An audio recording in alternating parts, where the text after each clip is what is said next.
Oh God, I don't know what that was. It's like Ricky Bobby. I don't know what to do with my hand. No idea. Like telling me, it's like you can put your hands down. No sound. No sound. Hold on. I wonder if that's got to be tied to the. Y'all can hear that now, right? It's Friday Night Live Y'all can hear that, right? with your host, Yes. your brother, Methos, Methos. and and recently escaped from the basement, Hoodies. There we go. And now for the car wreck of the show, welcome to the Cross and Fizz.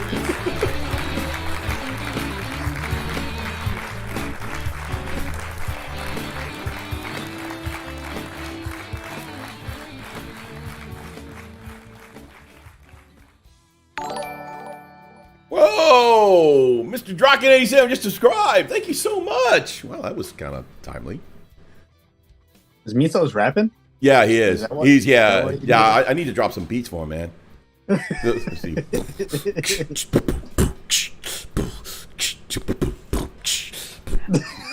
Oh God. Oh, he knows. He knows. Oh God, he knows. He sees it. He smells the salt. He smells the sodium. The Warforged, long time no see. What is up, beautiful people?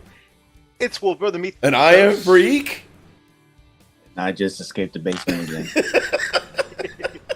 We Sorry, were just I'm on. discussing while there were no sounds that Odie still hasn't found his way with the intro yet. He's like, what do I do with my hands? He does this Bobby. like. You could put your heads down.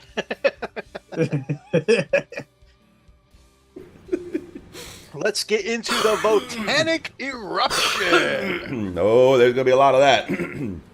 So yeah, we can talk about the new army and everything. Right. Oh man. Attention. All right. Here to get swifty with us tonight, we've got Brother Steve from Who Took My Dice saying, show me what you Show got. me what you've got. X-Gear Commander, happy freaking Friday, brother. Happy freaking. Hell Works, our brother Hellchild says, what's owlin'? I'm sorry to be coughing so much. I don't know what that was. You need a Ricola. Maybe this wasn't the night to have you doing the get swifty. I'm gonna get you in Oh man. We're definitely going to be talking about some volcanic eruption. It has been a while. Just plowing through getting some Night Lords done. Ooh. So Votann. Oh man, Night you're gonna have to Lords. jump right into the main subject tonight. Man, there, everybody's in it. Everybody in it to win it. Hell yeah. Sorry. The Night Lords. Are you working on your Night Lords for 30k or for 40k currently? It's been so long since we chatted. I can't remember. Yeah, it could be for 30k. A lot of people going in there right now. Wouldn't be surprised if it was 30k. And just for a quick plug, Warpforge, you still doing YouTube stuff? You're mostly on Twitch now, am I correct?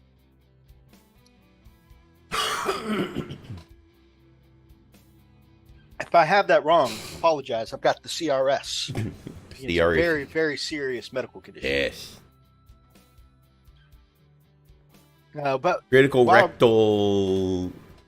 Wow. he always goes What? straight there. What? Oh, that's not it. Oh. Wow. Roped in a friend with 40k wolves and gray knights. Nice. That's awesome. That's the kind of Is- influence we need in this world. Exactly. It is always good when you get friends into the hobby. One of our close brothers, Atlas, is one of our regular players, and one of our close friends here in the hobby. And he was a coworker who just happened to walk by my desk and see one of my Space Marines sitting on my desk. And We don't even work together anymore, but he's been roped into this hobby, and I've kept him broke ever since. This is true. I am just slow at uploading, just getting armies done. I'm on many platforms, but mainly on Discord and Instagram at the moment. Very nice. Very, very cool.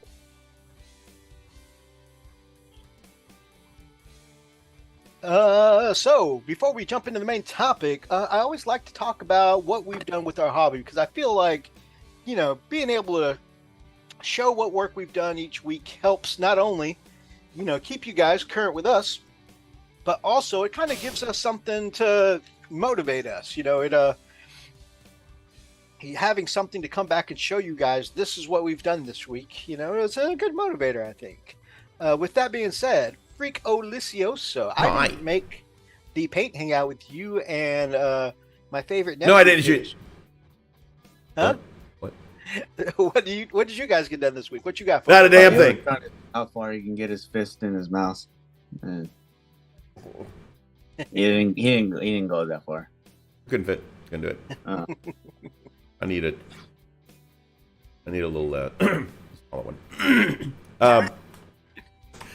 No, I mean, honestly, no, I didn't get a chance to do it. I was actually working on editing. Week, huh? Yeah, I had a lot of stuff to work on on my channel and our channel, and yeah, there was a lot to do.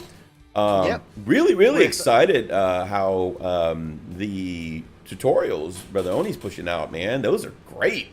Loving those things, man. Just to make sure credit's going where it's due, of course.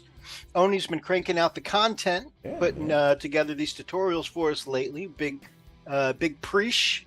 Yeah. Very impressive, brother. And Freak's been doing the editing and putting in the behind the scenes work. So love it, man. Yeah, I love it stuff. I sit there watching. It's like, oh, that's how you do it,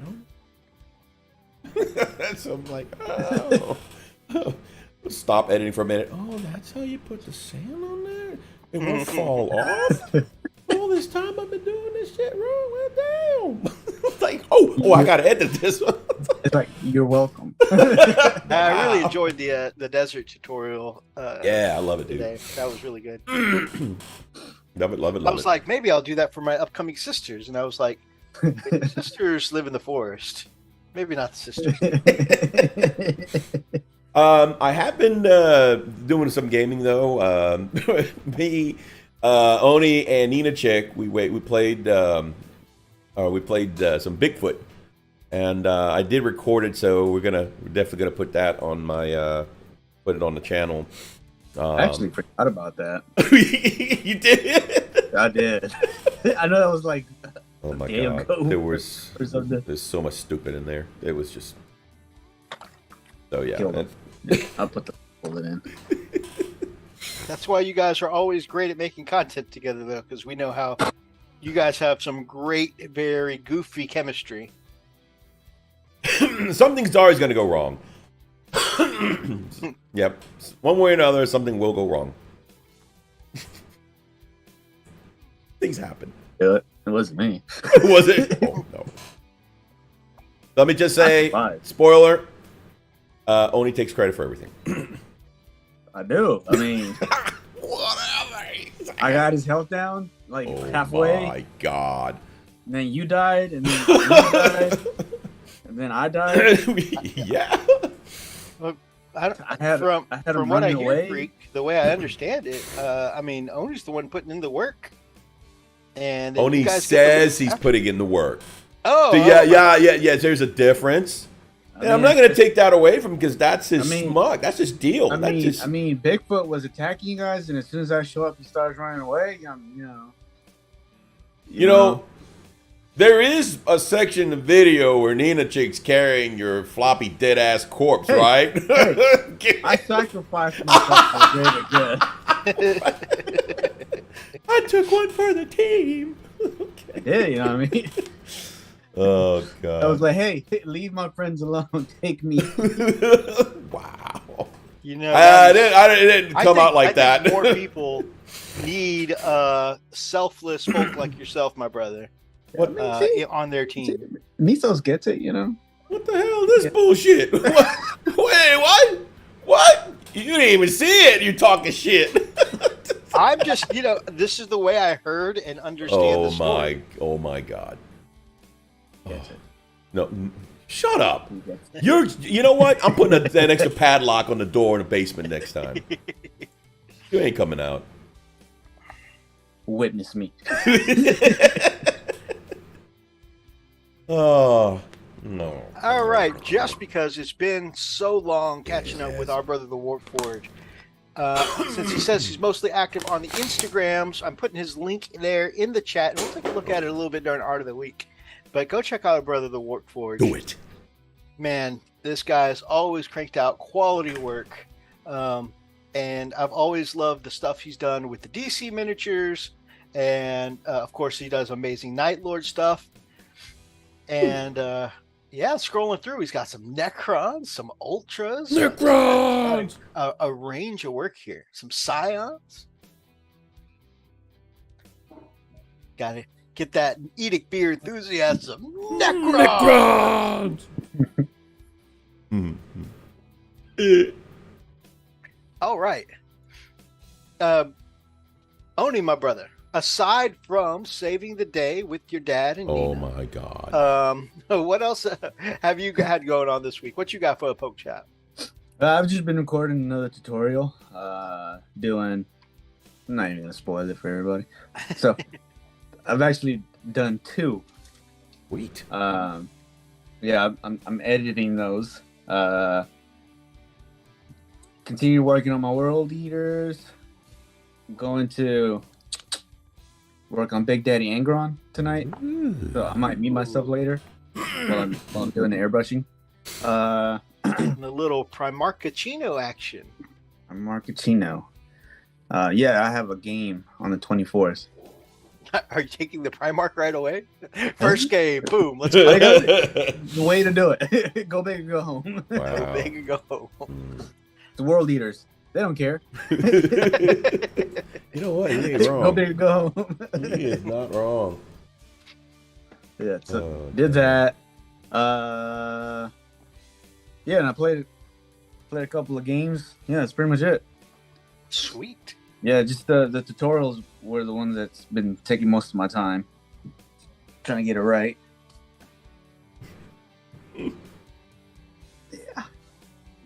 So now that we've seen the full starter range of Votann, what do you think we will see in added in after? Like the sisters got the war suits. Yeah, there was a whole second range of models for the sisters after their launch box. So, I know a lot of people are upset about the hover bike aesthetic because they were so attached to the bikes. So you mentioning a chopper as in the flyer makes me think. I think some people are still looking for the old, Oh yeah, laid back. the lean back chopper version of the motorbikes that the squats had back in the 90s. The 90s, I think. And I think a lot of people are looking for that aesthetic again. So I don't know if they need 2 sets of bikes, but I think a set of like a scout bike or something where they could get that aesthetic back. I think a lot of people would enjoy that. Flyer would be cool. I wonder, because they have the whole Mars rover kind of look for their transports. I wonder if they would do kind of something similar, like a moon lander kind of flyer, if they did a flyer. I love the hover bikes, to be honest. I think they have that chopper feel, just more futuristic. Very cool. I agree with that. A lot of people, and we talk about this on the channel a lot. I never intend to offend anyone who's enamored with the old ways. However, I do think that sometimes people who liked things the way they were in the past have trouble getting on board with new aesthetics whenever something gets re-released or modernized or updated. But it's good to see when people can appreciate where they pay tribute to something from the past but update it for a modern look. So it's good to see that. Jump troops and artillery, more mole things. maybe the land train for the super heavy. That's what I was thinking, is that the land train might come back in a super heavy capacity, like a Bane Blade or something like that. Do a whole land train like that. We still have yet to see the GSC getting their limousine, so it might be a while yet. That's fair. Yeah, I agree. I think jump troops would be cool, and artillery. Yeah, I could see it. To be fair, the Fire Strike servo turret that the Space Marines have, I honestly feel like that kind of fits the squats kind of idea and aesthetic a little more than Space Marines aesthetic. But I think it looks great. But yeah, I could see them having like a seated artillery bit like that. Bear with me, guys. If you see me turn around, because I'm actually working. I'm on call. It's all gravy, baby. For myself, I have been traveling all week, and yesterday was really my first day back to kind of relax. Welcome back. I appreciate it. And so I got no hobby done very little hobby done this week, because I packed my hobby. We guys talked about on the show last week. You guys voted on what project to take with me on the road. But man, this was one of the busiest work trips I've had in a long time. Like, I literally got zero hobby done. So I packed hobby stuff, and the paints and the custodies are still in my backpack right now. However, yesterday when I got home, when I got off of work, Superfly hit me up. It's like, hey, we hobbying today? And I didn't even think about it, honestly, because I was traveling. But I was like, hey, you know what? Thursday is usually our day that I try and get in some hobby with Superfly. So as soon as I got off work, picked up the doggo from the vet and came back, and we got in about an hour of hobby together. And it doesn't look like I spent an hour on it, but I got most of the black done on 2 of my 30K Blood Angels. God, I love how rich that ball red is. It does look and good, I man. think that it's just so. I really like the stark look with the the black trim. So that's the stage I'm at there. I've even got one of the purity seals done. So next I think will be some metallics, and yeah, it'll start shaping up after that. I don't know. I've been really like staring at these and intimidated, because I used for the Blood Angel jump packs, instead of just getting the generic 30K jump packs, I actually, it slapped me on the wrist. I did something I'm not supposed to do, and I grabbed the 40K Death Company jump packs just because they've got a little bit more. You're not gonna. Okay, there you go. That's a little more in focus. They've got a little bit more of that Blood Angels kind of flair. I've got the little the ropes here, and some of the angel symbols and the tears on the jump, and I just felt like they had some of that Blood Angels flavor, And so I've got some of the 30K jump packs on here, and there's a lot of detail on them though, and I'm like, I have like. Right now, I literally have about 60 infantry for my Blood Angels. And I'm like, why have I done this to myself? There's so many tiny details. Like, I don't mind that I have 60 infantry, but why did I put such tiny details on all of them? Oh, I don't hear crap, dude. I mean, that's what Robert did, my son-in-law did with all these damn freaking Space Wolves, man. Oh, man. But I'm going to enjoy it. Like, it's just going to...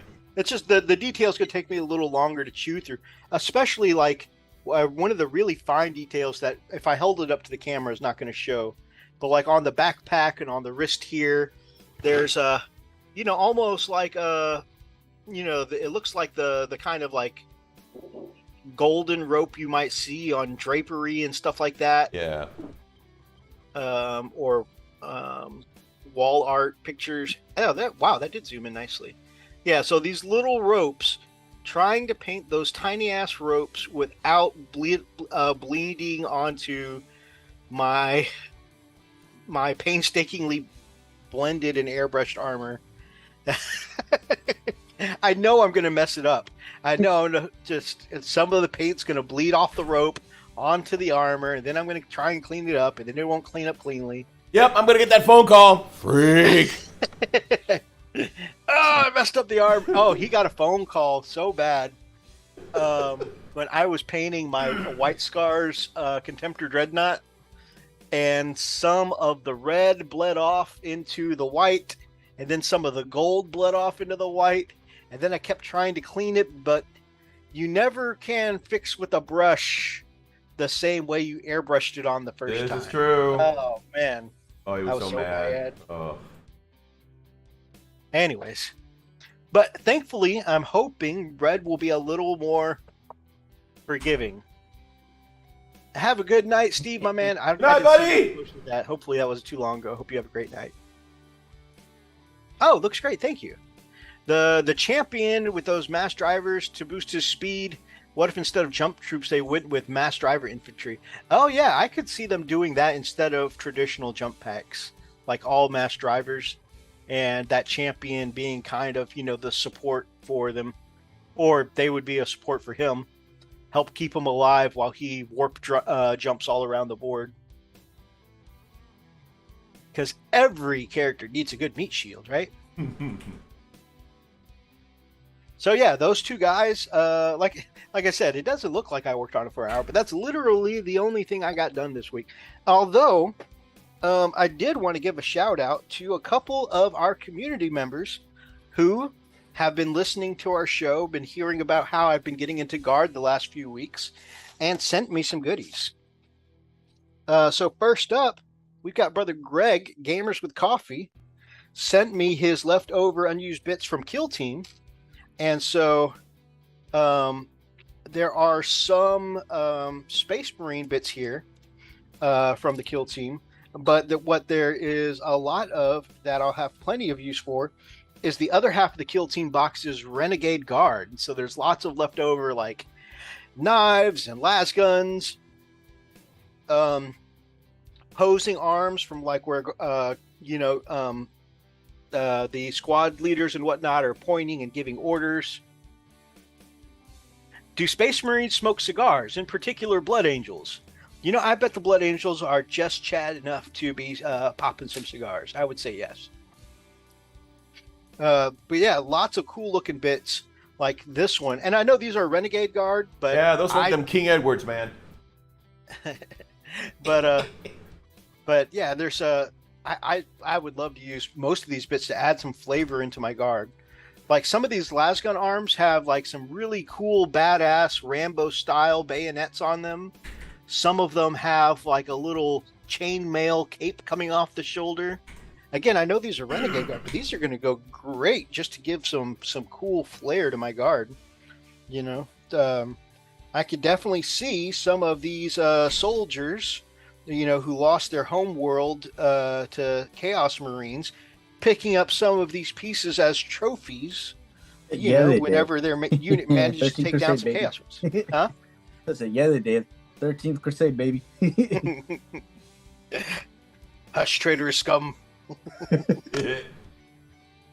But yeah, so really awesome. Lots of cool, some Renegade Guard bits from Brother Greg. And then Brother Running Bear. Oh, hey, Running Bear. Good to see you, Running Bear. Sent me, look at this. This is like 5 pounds of Imperial Guard bits right here. Woo! And I know, like, if you're like, hey, that doesn't look like 5 pounds, but there's so much classic metal and pewter goodness in here. Man, I took these bits out, and there's like enough tank tracks to put tracks on like 6 different tanks. There's over a dozen tank commanders in different poses. Some of them popping out of the top of the tank hatch, with their action pose.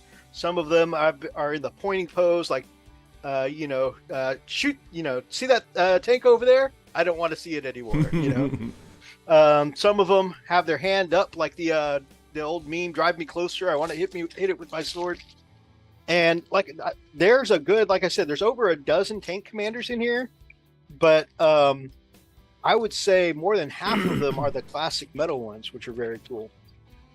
There's all kinds of I like Griblies, especially not only for my Guard stuff, but for my Orc stuff. And so there's all kinds of like just extra metal armored panels with plenty of rivets and stuff like that. That's going to be cool to use. I found a couple armored pieces of like the French shielding that I can use to put a las cannon behind and make some more of the heavy weapons teams. So I'm really excited. This is going to be like, the thing about spare bits is like, whenever you start getting into, hey, I'm in the mood to kit bash, man, you have like just a whole bunch of awesome Griblies to be able to customize and get the look you like. And both of these fine gentlemen, again, just sent over these items out of the goodness of their heart, because I've started a guard army. I even offered, I was like, gents, can I give you something for these bits, or can I cover shipping? And, they're like, hey, this is just, something that we want to do for you. So it was very, very generous. Very nice. Awesome haul, I agree. Running Bear, drooling over leagues of Votann. Well, my brother, drool away, because they are looking very, very, very good. And of course, it's, if you want to, if you're feeling up to it, Freak, we could maybe start with the article of the Nova Open League announcements, and then we can jump straight into some of the stats and things that maybe we have some concerns on. The thumbnail says the salt of Votann, and I don't know necessarily that we're going to get salty, but there are some things that raise some concerns. There's going to be salt. We all know that they're in the business of selling models and salt. And what they sell salt? Yes. Like Morton? Oh yeah. That would be hilarious if you could walk into Games Workshop and just get a canister of salt. Like I need that for Morton, now. Is it starting now? Although I think if it were GW, the 59 cent canister of salt would be like $9.99 at the Games Workshop. Oh yeah. Oh, here he comes. Get the Morton. I'm not getting salty. I'm just saying there are concerns. Oh, this is the pre-salt. Pre-salt. There's no salting going on. But I'm just saying the only salt needed with Space Dwarves should be on salted pork. Pork. What about second? Oh no, that's hobbits. Anyways, yeah. So there have been a lot of people, including myself, that have been concerned about the strength of how things are looking, because the entire codex has been leaked, and it's. I feel like I'm waiting on the other shoe to drop, because with a lot of the big new codexes that have come out over here behind the tactical salt $12.99. it went behind the cabinet, baby. But the where was I? Anyways, they're a company based on selling models, and the thing about a new faction is that is an entire line of new models that their customers don't already have, because they have access to they already have their existing product. Here's a new product everybody can. I'm sorry, I have to. It's behind the cabinet right here, like it. Yeah, behind the cabinet in the wall.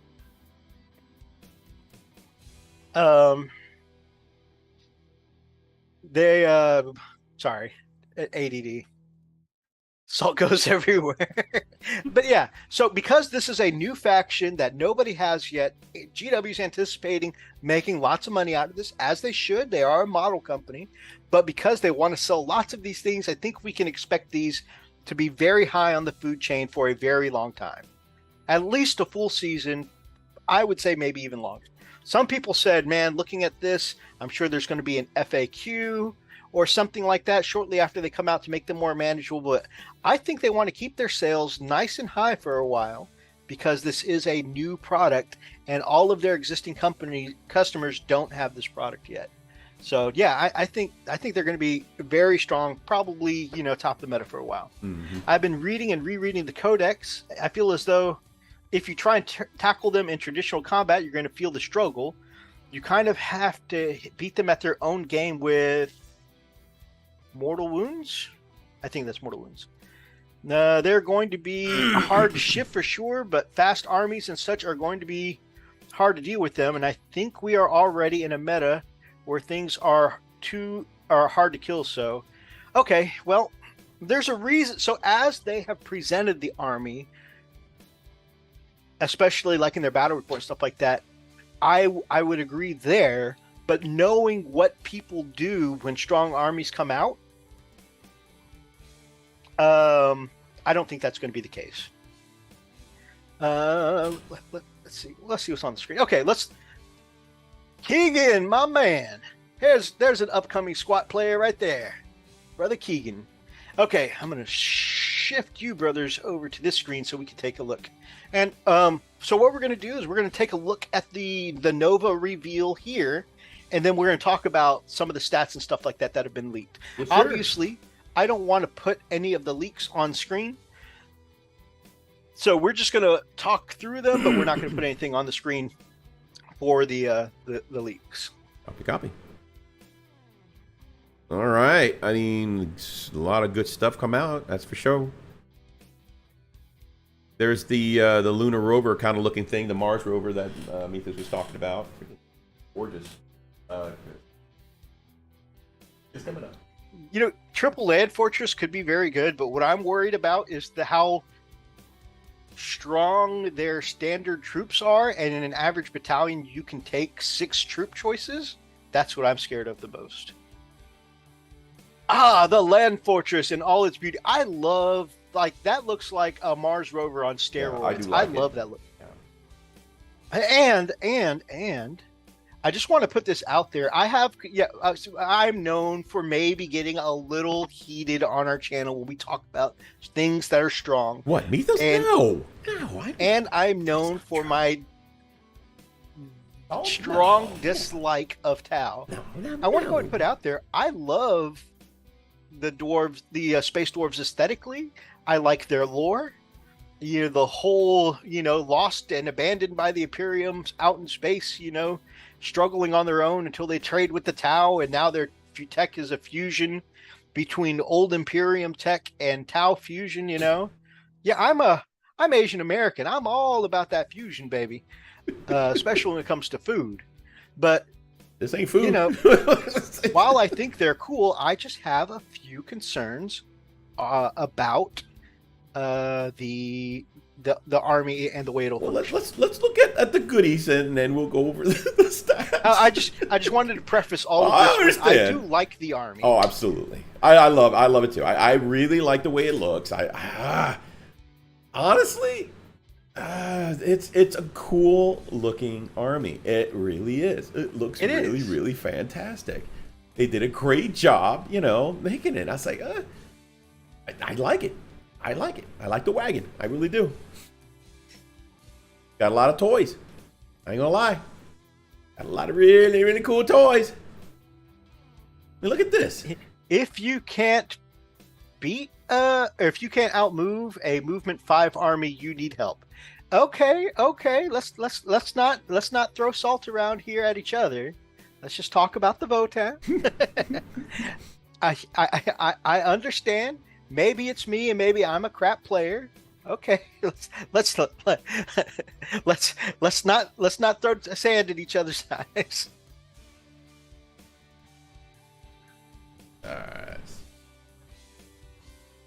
All right, so there is one of the railguns right there, and what's interesting, it's a very smaller, compact-looking railgun, but these railguns are actually better than Tau railguns, because their railguns I'm getting into rules. It looks cool.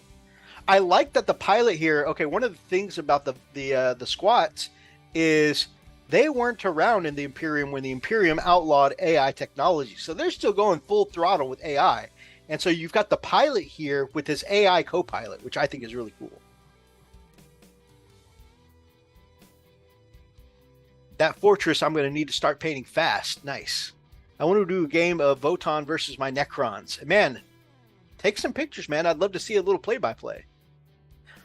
More like salt to the eyes.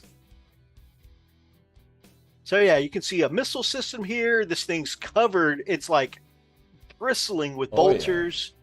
And of course, the railgun on top is a nice touch. It's flat out a tank, man. Anyway you look. Oh yeah, it's like it's their equivalent of a Land Raider because it's got the firepower of a tank. Right. But that thing can transport 12 troops. Nice. Yeah, it's really nice. Get those guys around, man. This is their named character. We looked at the Call last week on our episode. Damn it, Call! Which this and the Call being their version of a captain. However, this is their first named character, Uthar the Destined. You can make him out of the same set you can make their generic captain. But he seems like a pretty cool.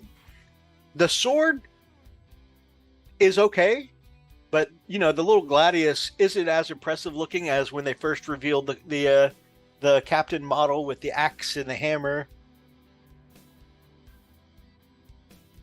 I do love the lore bit that kin is kin, whether it be of iron or flesh. Oh yes, if you've ever been into any of the sci-fi, like Mass Effect or Detroit Become Human, where they deal with the topic of, when does something go from being, like when it comes to AI, when does something go from being robotic, to being a person, right? Where do you draw that line with sentience? Mm-hmm. And I love that in Mass Effect. I loved it in Detroit Become Human. And I got to agree with Mr. Draken. That whole kin is kin in their society. If it's sentient, the AI are considered one of their brothers, one of their kin. He reminds me of a small The Thing from Fantastic Four. Oh, yeah, the way his face is all craggly and stuff like that. Yeah, it kind of gives the Thing vibe. He's Ben Grimm. Paint little blue eyes on him so it can be the blue-eyed, ever-loving Thing.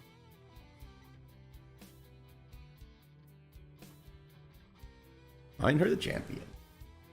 The Einher Champion. This guy is a Space Marine champion on steroids, because a Space Marine can't take a hammer on their champion, and with this hammer, I watched, you guys know my favorite news source, Auspex Tactics, did a breakdown of this champion versus the Emperor's champion, because they're both exactly 100 points. And this one out DPS's a Black Templar champion by 133%. Holy crap. He beats the ever-loving shit out of a Space Marine champion.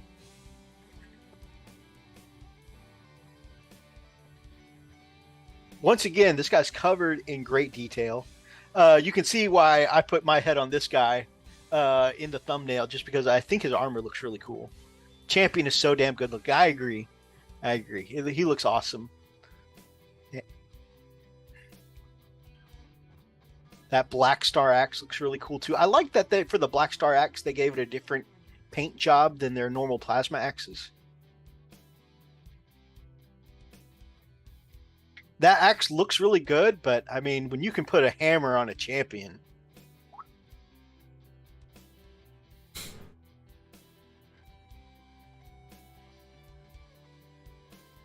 The Brokir Iron Master. So this is their Tech Marine. And you can see another one of those AI guys, the Kin, the Iron Kin, and is there as like an assistant to the Tech Marine guy, the Iron Master. And then you've got 3 AI drones that he seems to come with. The models are okay. I can see them being fun to paint. I agree. I'm not so enamored with these floating hover drones. They look okay, but some of the things like the Champion and their Terminators and their transports, I think would look very cool.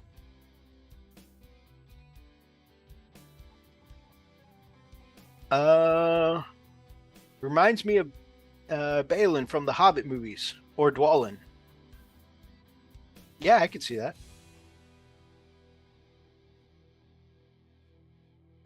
My poor special religious boy, sad times. Yeah, unfortunately, the Black Templars version of the champion just doesn't quite hold up. I like the Psyker. The Psyker does look cool. Man, when I see... I mean, like I've mentioned before, I feel like these guys have a very Skyrim look to them. But especially when I see the Psyker here with the robes, the hood, the long beard coming out from the hood, I think that, yeah, this one definitely has a super Skyrim look. Yeah, it does. I can't wait for their dreads. Oh, that would be cool. I like I like these two drones, hovering drones, more than the ones that come with the Iron Priest. Just think they look cooler.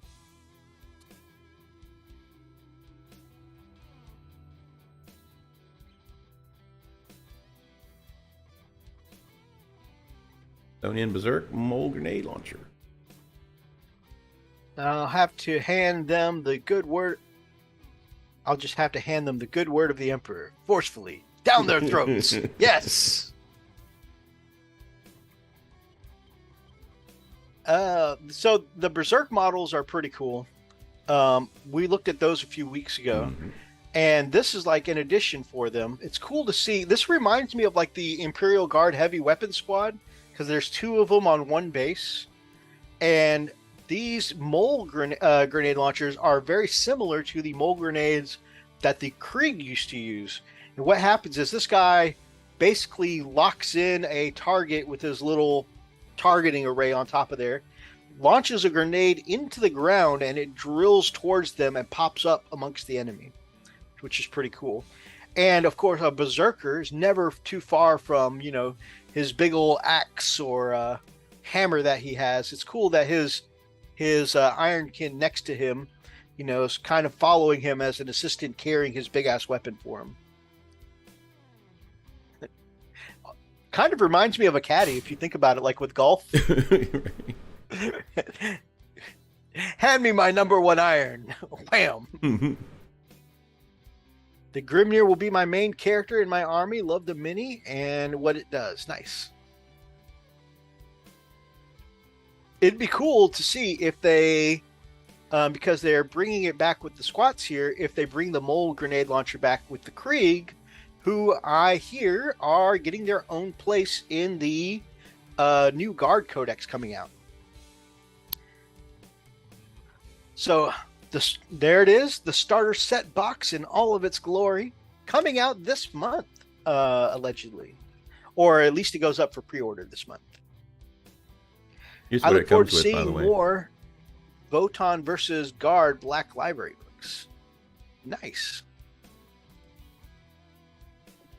I'm loving all the symbols, but they look painful to paint. I imagine you just paint the gold all over the whole symbol and put in some wash to pop out those lines, and I think you should be okay. I'm going to preface this, by the way, guys. In no way, shape, or form are we here to dissuade or discourage anyone from buying these amazing or reaching out and getting these amazing models whatsoever. We both have a fascination for them, but we just, there's some things that we wanted to kind of share with you guys that we feel that we're like, you know what, this is something worth talking about. And yeah, it is labeled salty, but you know what, that's okay, So in no way, shape, or form we're trying to dissuade or crap on this on these models whatsoever. So just bear that in mind, okay? Yeah, if you guys like it, and like I said, we like the models. If you guys want to play this, I mean, honestly, if I didn't have 14 armies already, Jesus. Okay, it's not actually 14, but no, I'm somewhere 15, right? Yeah. Help me. Talk to a freak about it. Oh God. Like, you would. With your broken ass Custodes army that nobody can beat in our local group. I was waiting when he was going to spill that. Like, oh God, there goes Methos. We lost Methos. All right, we need somebody. Anybody want to try out for the show? I want to throw this out here to like the Frost and Fist family. If you guys buy the army box, and you want somebody to paint it for you, I'm down. Oh, wow, he's going to do commission. All right, very nice. Yeah. So my thing with commission painting, I'll only paint what I want. It's true. So, yeah, and actually, I think that's a really good thing for us to mention. We have these concerns about how strong they are, and we kind of want to play, paint them and play them. Like, this is not like I'm afraid someone's going to be, doing this to me with no lube. Oh, I mean, don't worry about that. That's still a concern. But also, like, I'll play you. I got you, baby. No, I know a lot of people that are really excited for these, so we're excited with you. We just we're excited with you.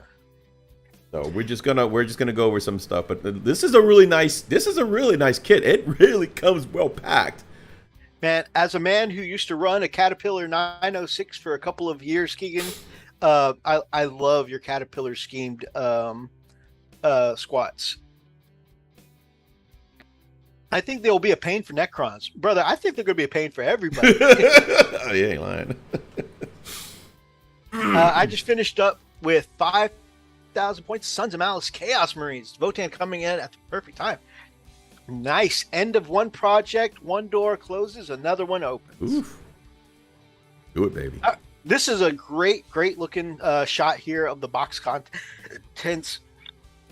Like, we've been looking at these models for a few weeks now saying, hey, this looks kind of cool as they've been showing off the different units. But seeing them en masse here in this battlefield, in terrain, all based up, like the army looks really good en masse here. Yes. And look at this. They use high friction oil as lube. Oh man, whoever plays me with these squats better bring the damn grease gun because I think I'm gonna need it. Oof. Oh no. Patrol detachment. Unless it's me. God, seriously, guys, I need something to take on these freaking custodies. Like, you guys don't even know. I thought we already talked about that. You know, I thought your new tactic of eating his models was going to be this. Could you stop that? That was an accident. I have apologized about it on the show, off the show, IRL. So many. Nobody. I'm trying to get this away. I don't want anybody to look at me like this. It's all right, Methos. So part of my other pork chop was that I painted 500 points to custodies. Jesus. So that brings me up to 2,000. So, dude, I told you, you only need 15. Nah, man. No matter what point level we play at, you only need 15. Nah, man. We could be playing 3K. You still only need 15, and you're still gonna win. So we're gonna be looking for another co-host to jump on Frost and Fist. Matter of fact, we're gonna be padlocking the basement for quite a while. Oh man! So how many mortal wounds can these guys do? Oh man! All right. I don't know, man. We may have to. I may actually start collecting so I can beat Oni on this. Good God! Okay, hey, but hey, we can all get Leagues of Votann armies. It will be Votann. Try saying that 3 times. Oh God! And there's the Codex, baby. Big old Codex, League of Votann. Man, it's a nice Codex. What did all of you spend your money on this year? Votann. Oh, you wear Louis Vuitton? No. Sure. Yeah, that's what it is. The other Votann. What other Votann is there?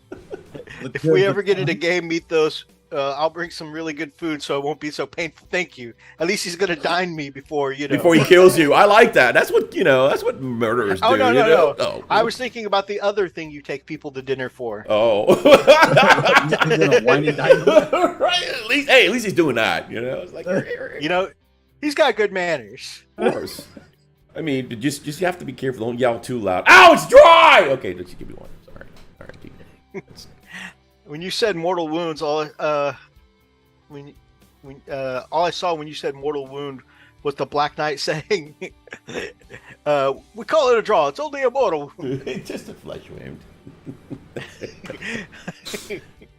My call will now be named Louis. All right, leading my army is Louis Vuitton. Ooh. Oh man! All right. Let's get into some of these notes here. Okay. My Vexilla Praetor, he's been upgraded to a Vexilla Praetor and Terminator armor. So and we're not talking about you right now, okay? So you can stop. So we're talking about Votann. Okay? This roadmap here at the bottom. Yeah. This is my first gripe about the Votann. Hold on. Let's go back to it. Hold on. Give me a second. Let me swing back. Give me a second because it's gonna pop off here in just a. There's a delay. This is my first gripe. Delay. All right, go. Oh shit! Hold on. Sorry. today. It's moving. There's a big. That's a great looking codex, by the way. I know, right? Okay. Okay, this is my first gripe. Why the hell this new ass army has a codex before an existing 8th edition codex Astra Militarum? I just started the guard. So you know what? The wound is not as deep for me as other guard players. Say what? Didn't the Astra Militarum Codex for 8th edition come out almost at the end? Okay, that's true. But the Leagues of Votann never existed before. A figment of their freaking imagination gets a codex before the Imperial Guard gets a codex. What is wrong with this?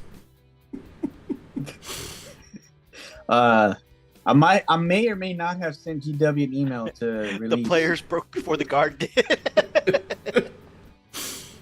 Sent GW an email saying to release the codex before. That was you, huh? Also, because I heard works of a basilisk being bought. I'm locking both of y'all in the basement. Swear to God. I agree. The 8th edition should be before the Leagues of Votann. Yeah, it seems. I'm sure maybe it's got something to do with they didn't want to twit out 2 brand new codexes and lines of model at the same time, so they wanted somebody to be the filler between. Because I'm sure they didn't want Leagues of Votann 1 new line to compete with the models from World Eaters, and so somebody had to take it in the butt and be the honey in the middle, and Astra Militarum got the short end of the stick, and they're the honey in the middle. So that way, GW doesn't have, these 2 brand new codexes competing for people's cash. They're like, let's give them Autumn, and we'll get all their money for a few months, and then we'll get their World Eaters money. Assholes. Wow. So anyways, also, I'm really a little nervous about the Astra Militarum Codex, because you guys ever watch a movie where you're really disappointed at the end because you felt like all the good parts were in the trailer? You ever have that happen? The Guard are the ones on the casting couch. Oh man, I'm gonna have to make a meme later tonight. But that's what the Guard Codex is starting to, from just the leak so far. It almost reminds me of one of those movies. What do you mean my codex isn't coming out this month? But you said if I did this, it would come out. You gotta think we have had an Eldar Range Refresh, Chaos Wave 2 Range Refresh, World Eaters coming, and Votann. We've had a lot of range refresh in the last 12 months. Yeah, I get it. lots of range refreshes, and I appreciate their hard work on all these range refreshes. It just feels wrong for a figment of imagination to get a codex before one of the longest standing, the 2nd highest selling army next to Space Marines gets the very, very, not only the last codex, but also, again, behind a figment of imagination. Anyways, the Guard Codex is starting to feel like the one of those movies, because in these patch releases that we've been getting in the last couple months with FAQs and those updates, where we get Hammer of the Emperor, tanks are getting no, let's stay on the Votann. We're going to talk about the stats before we go on to the other articles, if you don't mind. Oh no, yeah, I've got us in live right now. Okay. But yeah, the Hammer of the Emperor, Armor of Contempt, some of the buffs we're getting now, from what we've seen from the leaks from the new Guard Codex, seem to be the good parts, and we're losing something so far. Again, we haven't seen all the rules. These are just leaks. Come up here. Look, 30 years. Guard can wait a few months. That's fair. That's fair. If you look at squats as the old army, not the Leagues of Votann, but the original squats, you're right. 30 years. That's fine. Yeah. So there are things that we're losing in the upcoming codex, like heavy weapons teams can't be in infantry anymore. They allegedly are doing away with veteran squads, so you can no longer take squads of people hitting on threes or squads of all special weapons and whatnot. And there seems to be allegedly from the rumor mill that they're being eliminated because what does Games Workshop sell? They sell infantry squads. Do they sell veteran squads like Space Marines do? Nope. And the model lately for BGW with everything going to Legends has been if there's no model, no rules. So we're losing some things that kind of have been traditionally relied upon by some of the guards. And for me, I feel a little extra irritated because, I'm new to guard, right? So I just collected heavy weapons teams to put in my squads. Because if you put a heavy weapons to you guys, we've done this when we've been fighting against guard before with Atlas. If you see a heavy weapons team over there with the las cannon that's been peppering you with las cannon, you're like, hey, shoot those guards. Boom, a couple of stray bolter shots, a heavy weapons team is dead because they're still just toughness 3 and just like 2 wounds or whatever. They're super easy to kill. Like you kill them with a couple of pistol shots as an afterthought. Like, that heavy weapons team gone. You put them in an infantry squad, though, and there's meat shields around them, I'm going to need another box of Catachan, too, to fill out squads. Yeah. Thinking about getting some white shields for my Acadians. Anyways, but yeah, so... Anyway, it seems like we're getting some of the good stuff cut away with the new codex, and it seems like the good stuff in the codex we're kind of getting in these previews or these rules we've got ahead of time. Anyways... Cutting to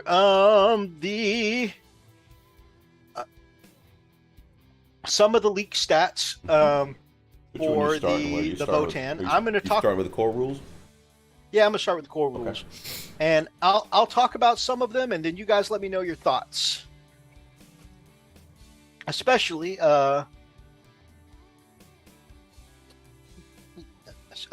you two lovely gents, but I'm also interested to hear what the chat thinks. Right on. Void armor. So it's interesting that Space Marines and Imperial Guard vehicles just recently got this armor of contempt rule. Seems very strong. And they have a new rule called Void armor, which is basically armor of contempt.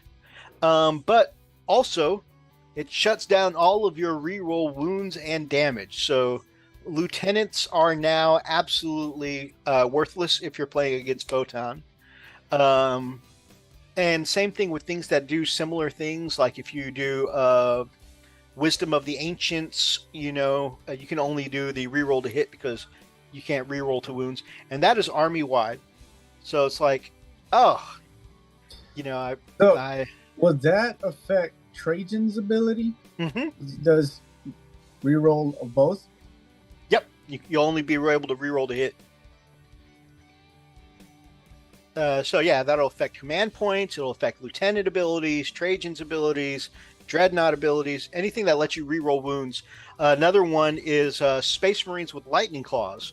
They're basically going to become pricier power swords now because you're getting the same AP3 stat, but you're not getting the free shred on emotional the damage rerolls to wound anymore because again their ability counteracts that rule. So that's interesting. It's an interesting rule, but that by itself doesn't seem too crazy because they only have a 4-up armor instead of a 3-up armor. They have steady advance, which is they ignore modifiers to emotion. That by itself isn't emotional. For me, it's like not just one of these things. It's just kind of the buildup of everything. Steady advance, so they suffer no penalties to any movement. So whether it's move, advance, charge. If they're going over, difficult terrain, they're passing through dense terrain. If they're going through craters, none of that means anything to them. Which, again, it's not too bonkers by itself. I mean, if you've ever read any fantasy books, dwarves have been known to be able to march for 3 days, show up to a battlefield, and immediately fight without rest. I get that. Judgment tokens applies to range and melee. So this is like Hammer of the Emperor, but like on super steroids. So judgment tokens. So basically, if they start with a 6 to hit, it wounds, and then the hit goes through and automatically wounds. Then if they have judgment tokens, they stack up, and the more judgment tokens they stack up to a limit of 3, they keep reducing 1 for that. So it starts with the 6 up, then it becomes a 5 up, automatically hits, automatically wounds, down to a 4 up. Hit goes through and automatically wounds.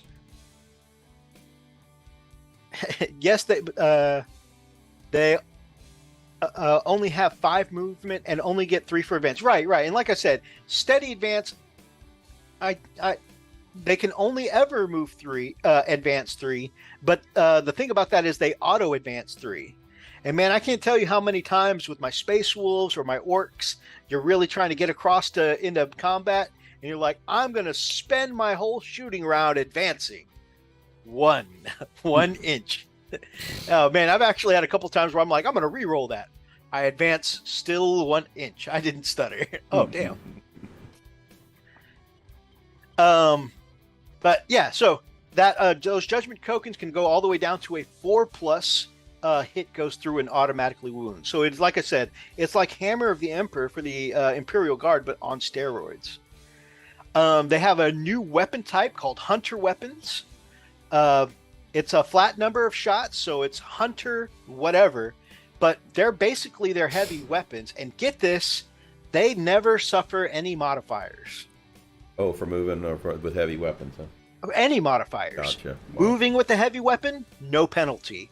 You're behind a smoke screen, no penalty. You're behind dense cover, no penalty.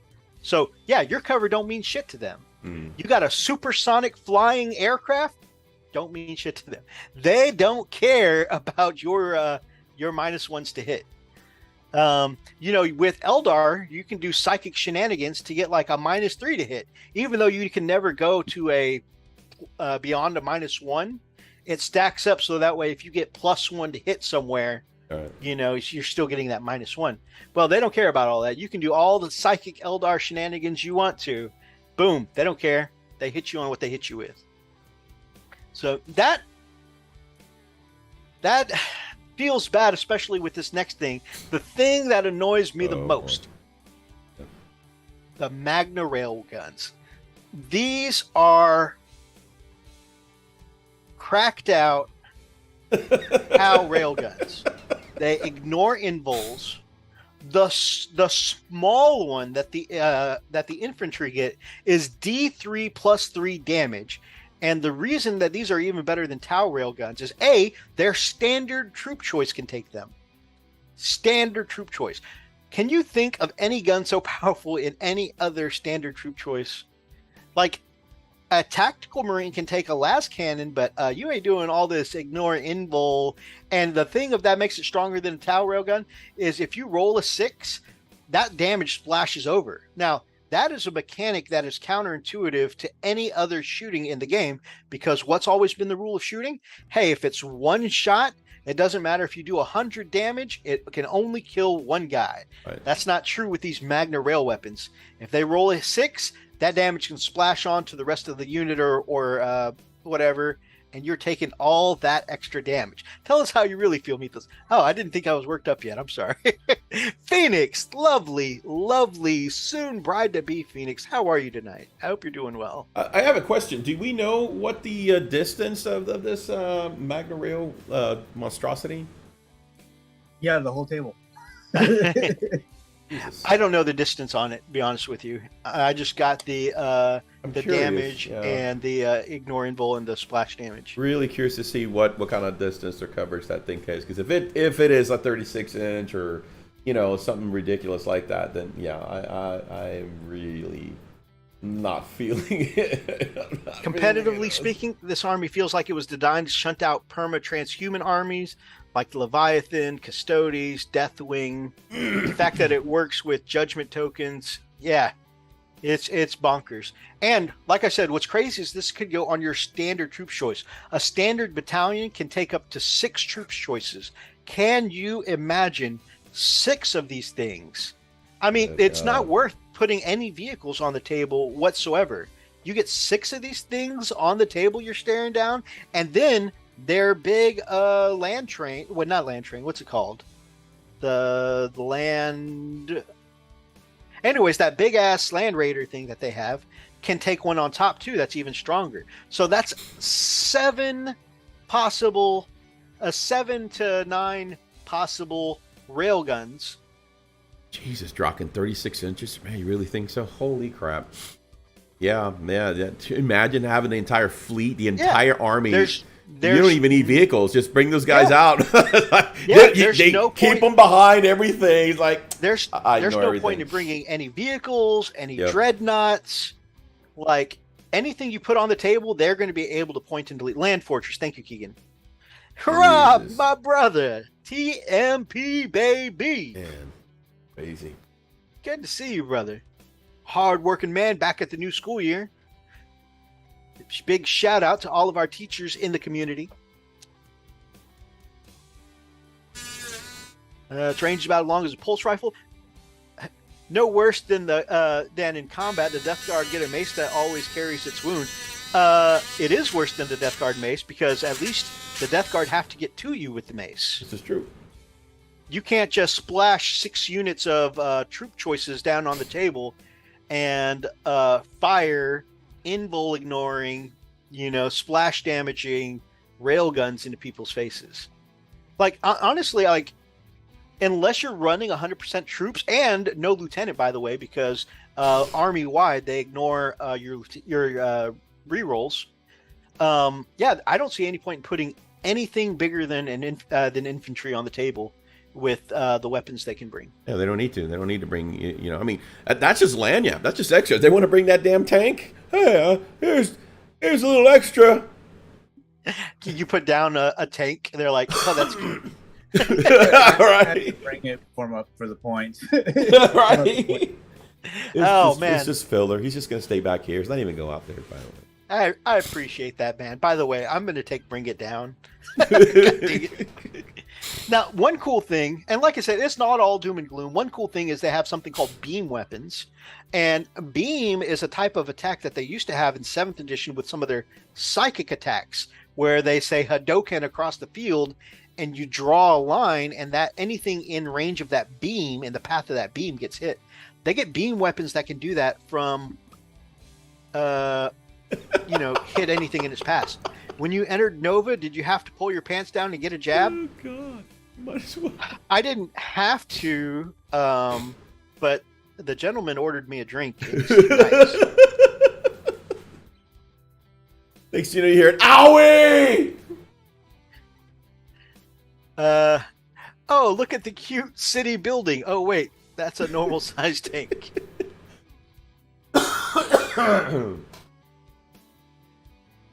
All right, let's move on to the next set of notes. I'm looking at their basic troop. 10 to 20 models. They all get the void armor, but movement 5. They auto advance 3. Weapon skill 3+, ballistic skill 3+, strength 4, toughness 4, 1 wound, 2 attacks, leadership 7, and like I said, they all come stock with the 4-up save. Their Thane, their sergeant of the squad, gets 2 wounds, 3 attacks, and leadership 8. Also gets a 4-up invul on the sergeant. Space Marines, another good example. When does your sergeant get an invul save for free? Base weapons, they come with the Autark pattern bolter, which is just like a regular a bolter, except it's Hunter 2, so it gets 2 shots all the time. It is Hunter, so it's immune to any minuses to hit or penalties to hit. But Strength 4, AP 1, Damage 1. So it's like a better tactical, a tactical bolter. You can split the 10-man troop squads if you take 2 smaller rovers. Okay, very cool. Did you check the drink for roofies? No. I just thought I was sleepy because I haven't had whiskey in a long time. The railgun is one of the things that is not Hunter. It's heavy. Okay, that's a little bit better. Thank you for clarifying that, Mr. Drac. They get the bolt pistol. Pistol 1, same profile, so Strength 4, AP 1, Damage 1. Concussive grenades. Concussive grenades is, I think, a new one. It's a D6 shots, Strength 5, AP -1, Damage 1, and Blast. That's pretty good. That's like not quite a crack, not quite a frag grenade, little of both. I like it. But like I said, each squad can take one of those damn Magna rifles, railguns. You can also take a plasma beamer, an L7 missile launcher, or a high-las auto rifle. Both seem pretty cool. Or all those things seem pretty cool. And they can take 2 different weapons. Now, this is interesting. This is kind of like what they've started doing with the Plague Marines. You can't have all of railguns, thankfully. Thank the light. But yeah, they got to pick 2 different special weapons. So I think the missile launcher seems like a little bit better of a missile, like a Space Marine missile launcher. I could see some of those being used. I don't know the stats on the high-las rifle or the plasma beamer, but yeah, I could see some of those being used. The troop railgun is 24-inch range, and it is Hunter. Okay.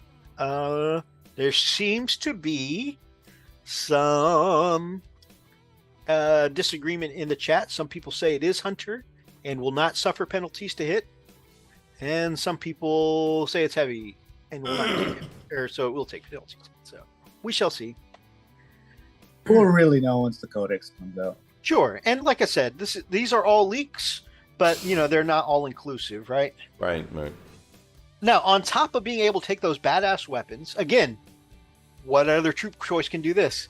They can take all of, if they want to, a metapack, which is going to help them be a little tankier, a comms array, so that way their bonuses they get from their captain or whatever can, extend the range, and a pan-spectral scanner, which is going to ignore your light cover. So here we are. Their basic troops choices: ignoring light cover, ignoring heavy cover, ignoring smoke launchers, ignoring your supersonic, ignoring any Eldar shenanigans that are going to give you the -1 to hit. And if you shoot back at them, you're getting the Armor of Contempt. You can't reroll your wound rolls, your damage. It kind of sounded as they get a pant scanner. But yeah, it's a lot of stuff. They've got the medic to make them more tanky. Their sergeant gets the invul. It's just a lot of stuff all stacked up together. And like I said, you can take 6 troops, 6 of these invul ignoring troops. And I think this is why I personally get so upset about stuff like this, is because I like in Magic the Gathering, I don't like blue decks. I don't like things that take control away from me and take everything I want to do and say, you can't do that. But also, like, my favorite way of play is elite, right? I like to have big shields and cavalry and stuff like that. Terminators running towards the enemy. One of these railguns is going to be able to one-shot Thunderwolf Cavalry every time, even if it rolls minimum damage. Did we see the first 10th rumors? That'll change to the change to Blast. Blast will be Blast X. You roll 1d6 for each model of the unit, X being what you need to roll to hit. So Blast 4 needs 4 on a d6. That'll be interesting. I didn't see that. That'll be interesting indeed. All right, I'm going to move on to the next. Which one is that? Botanic Council. So this is their HQ. So we talked about their captain, the call, before in one of our previous episodes. They are broken. It sounds perfectly innocent. Or it sounds like my perfectly innocent Tau. Yes, they're perfectly innocent. Your Tau look like nice guys compared to these.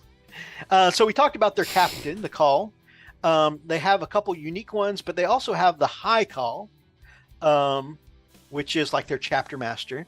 Command phase buff, of course, they can do the chapter master thing where, hey, one unit can reroll everything. And just like a chapter master, you can have a high call and a regular call. So like your captain and your chapter master all together. If you kill a unit with a judgment token with this model, another visible unit gains a judgment token. So you kill one unit. Now, instead of that judgment token being useless, you're just like a hunter's mark. You just move it to a different unit.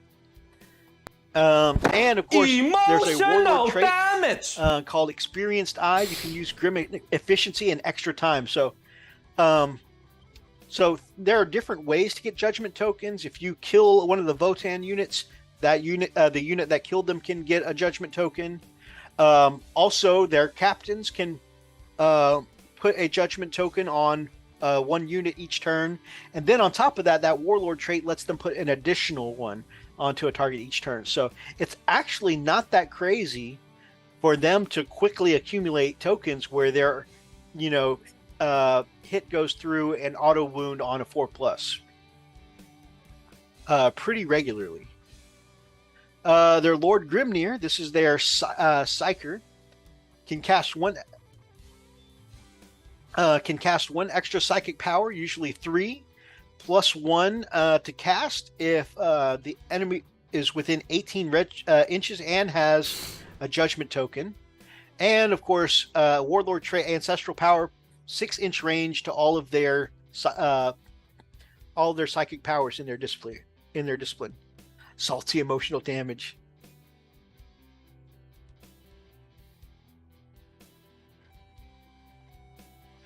You have it wrong. The hunter weapon says that it ignores the number of that it has the number of hits. It does not say ignores any modifiers. It'll say hunter number at that type, but that is what that type does. It ignores modifiers.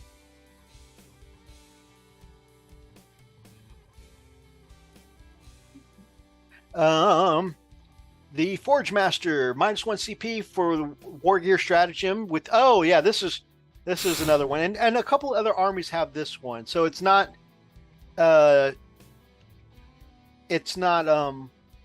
of like the way if you take the what's the apothecary level up called that you take all the time, Freak? Oh God, you're gonna make me ask. Master Apothecary is called. No. Oh, dang it. I was gonna pull up my. Don't remember. Anyways, so put him on the spot. So if you upgrade your apothecary to whatever the Space Marine Master Healer is, you can use the stratagem to bring somebody back for free, no command points once each turn. If you upgrade their Tech Marine guy to a Forge Master, you can use a -1 CP for War Gear Stratagem used within 6 inches per battle round. So just like that Master Apothecary ability. And 6 to wound from this model versus a Judgment Token unit, the equivalent damage in mortal wounds. So converting, again, into things that cannot be saved. So that is just like the railguns. They actually have a second way to bypass your invul saves in your saves.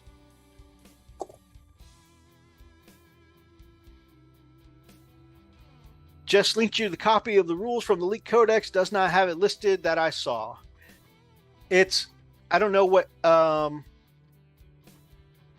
section of the rulebook is in. I think it's in their general rules that are army-wide, but I was watching a couple of reviews earlier today that said that's what hunter weapons do. I could be wrong. Again, I'm not speaking the gospel of the Votann rulebook. These are just leaks that have been passed that have been passed down to me.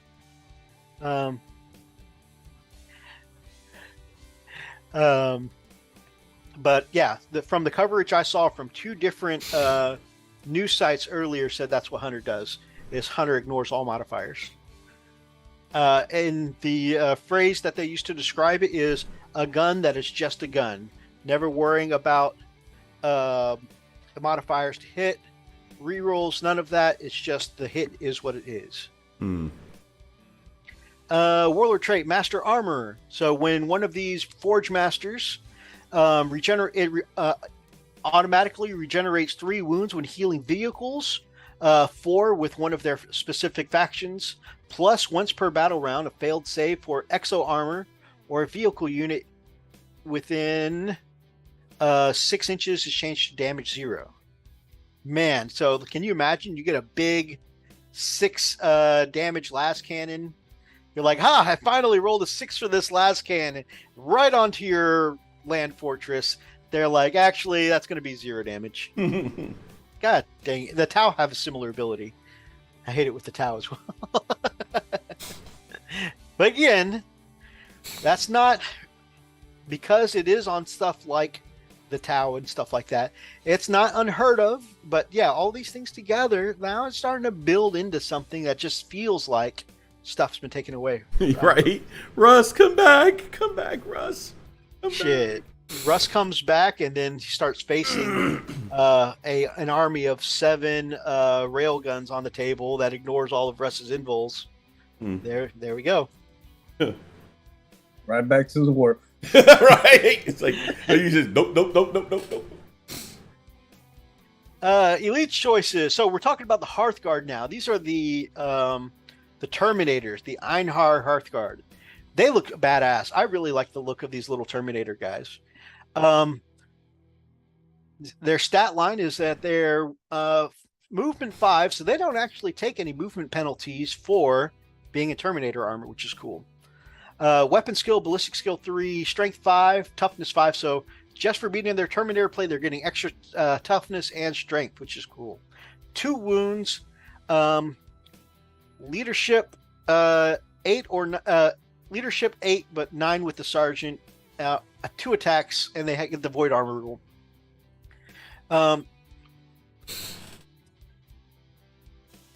Their sergeant has 2 wounds, but +1 attack and +1 leadership. All get -1 damage for their exo armor. So each of these Terminator guys gets the ability that Dreadnoughts have to -1 to damage. Yeah. So if you're shooting them with damage 2 or damage 3 weapons, it's going to be lessened. Melee weapons, they can get the Concussion Gauntlet or the Plasma Blade Gauntlet, which is pretty cool. I really like the look of their weapons. They get ranged weapons, the Exo Armor Grenade Launcher, 18-inch Hunter weapon, Hunter 6, AP -1, damage 1 blast. They get a Plasma Gun, 24 inches, Hunter 1, Strength 8, AP 4, damage 2. So it's like a plasma gun that's always supercharged without the penalty for supercharging. And a Vulcanite Disintegrator, 18 inches, strength 5, AP 0, damage 1, 6 cause of mortal wounds, and the attack hits. So again, more mortal wounds. Just keeps Russ is the Chuck Norris of 40K.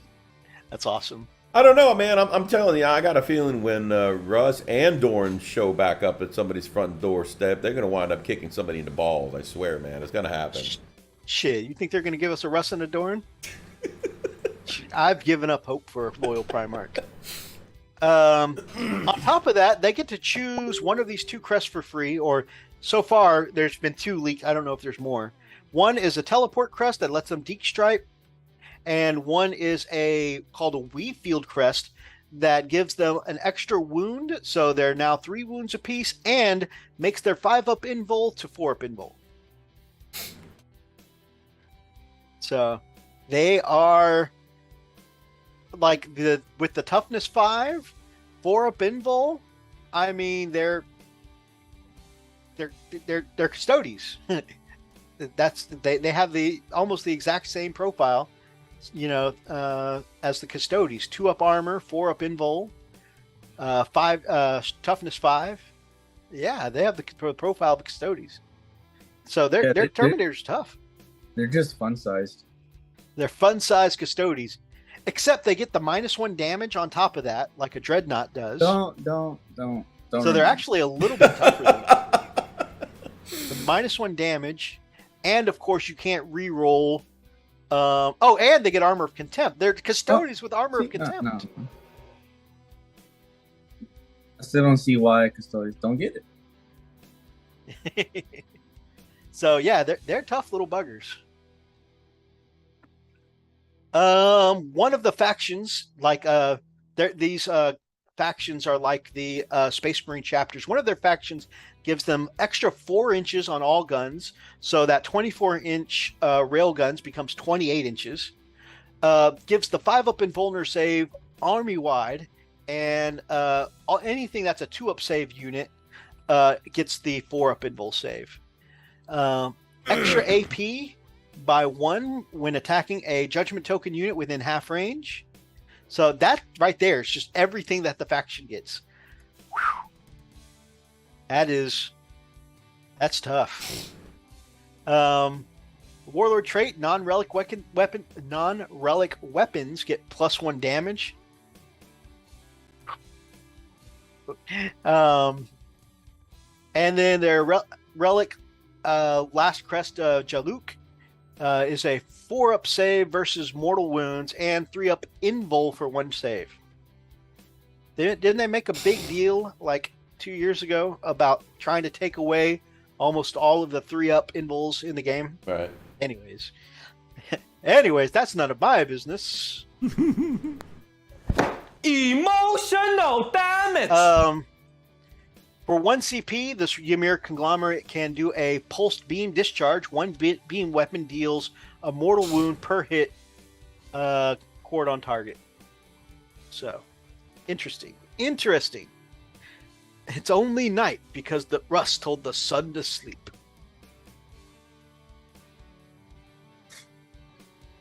A poisonous snake once bit Russ. After 3 days of tossing and turning in pain, the snake died. I love it. So yeah, those are some of the leaks that have come so far. And so this is again, I have anxiety about things that take away control from me. And this is why I think I'm reacting so severely to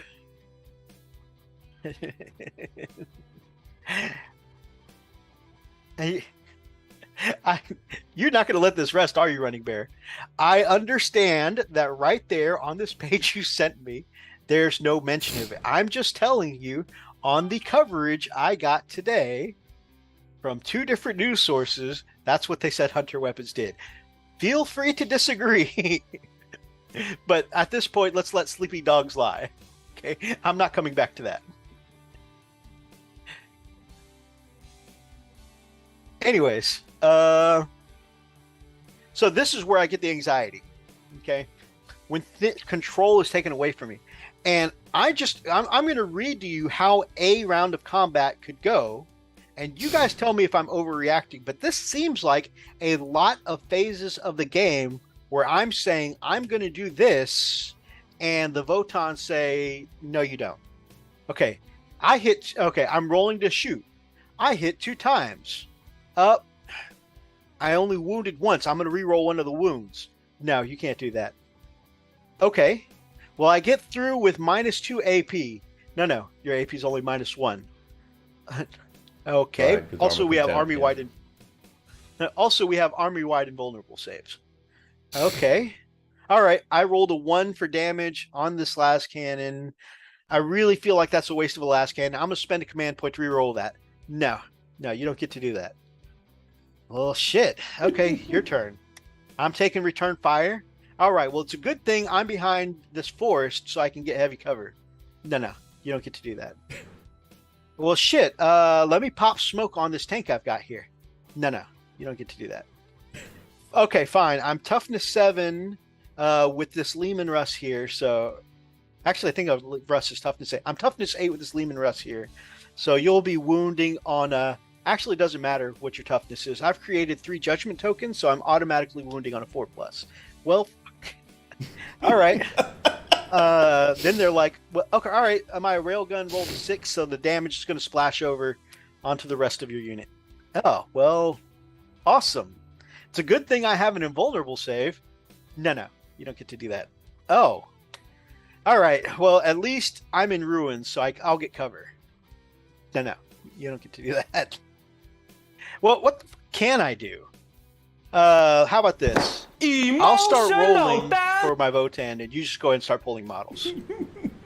Like, isn't that a lot of phases of the game where I don't get to interact back? Is it just me? Like, is this a 2-player game? Like, I want to hear. I'm not just bitching. I legit want to hear your guys' thoughts. This doesn't sound like a 2-player game. It sounds like, well, you just do what the F you want to do. I'll go ahead and unzip and bend over, and you just let me know when it's done. Okay? It just sounds like Tau shenanigans to me, man. I mean, it really does. It's worse than Tau because they're actually good at close combat. Right. Yeah, they have melee capability. And not only that, there's only a limited number of railguns you can take in a Tau army. You can take 9 in a list here in just 1 battalion. Yeah. Now, Running Bear, that's some generalization, my man. That's not true. You can go back to all of our videos, and you will see that that is not the case. We're just highlighting the very OP nature of how these models came out. Again, we're not against it. We're having no problem with it. We're just stating. I like the army. Yeah. We're just indicating. We're showing the very obvious. Where apparently they definitely high-fived the Tau through the warp, and they got some new goodies. That's it. That's all we're showing. Like I said, we're not taking a dump on it. We're just indicating that I'm never going to play them. I will never play against them. I think that's just suicide by stupidity. Not going to happen. So yeah, but again, hey, anybody wants to play them? Giddy up. Mount them. Get your models. And no shade to anybody that does want to play. I'm still excited for the army to come out. The models look cool, and I was honestly, legitimately thinking about all this week, especially like the free model of the month is one of the Votann, the Hearthkin. I was like, hey, that would be cool to paint up a couple. I don't think I'll get it because I don't know how everybody else's local GW is. Right. But if you don't get to the store on the 1st, like my GW store is pretty popular, and if you don't get to the store on the 1st, typically the free model of the month is gone. Right. And there's like lines. And just for clarification, Running Bear, if you go back to look at our videos, that anytime that we have an issue with a new book, it's typically going to be because Chaos is getting a lot of love or Tau is getting a lot of love. That's the primary thing. Because just about everything that we've dealt with that we talked about had a lot to do with that. It's either and Chaos. We didn't even. Yeah, we didn't talk crap. We just want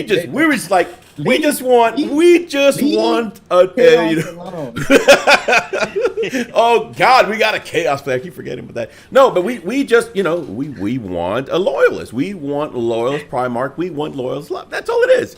No big deal. I'm not mentioning about the Chaos rules. I want a loyal Primarch. Yeah, that's all it is. I've given up on a loyal Primarch. Hey, Lionel's coming back. Calm down. Yeah. I'll believe when I see it. If you had said this to Methos before the Angron announcement, man, I'd be excited. I'm jaded now. The Tau needs to unlimit the amount of railguns they can take to balance this game. No, you, Oh, God. you go sit in the corner, sir. You go sit Get out. Burn the barrel. Oh my goodness. Oh my goodness. And like I said, I love these models. I think those little Terminator guys are some of the coolest looking tiny Terminators I've ever seen. And even before I knew that they were going to be as strong as Custodes, Custodes with Armor of Contempt, I thought, man, I would love to paint up a squad of those just because they look amazing. Like, I still want to paint up a squad of them. I'll be honest with you. I'm not saying that I will never ever play them.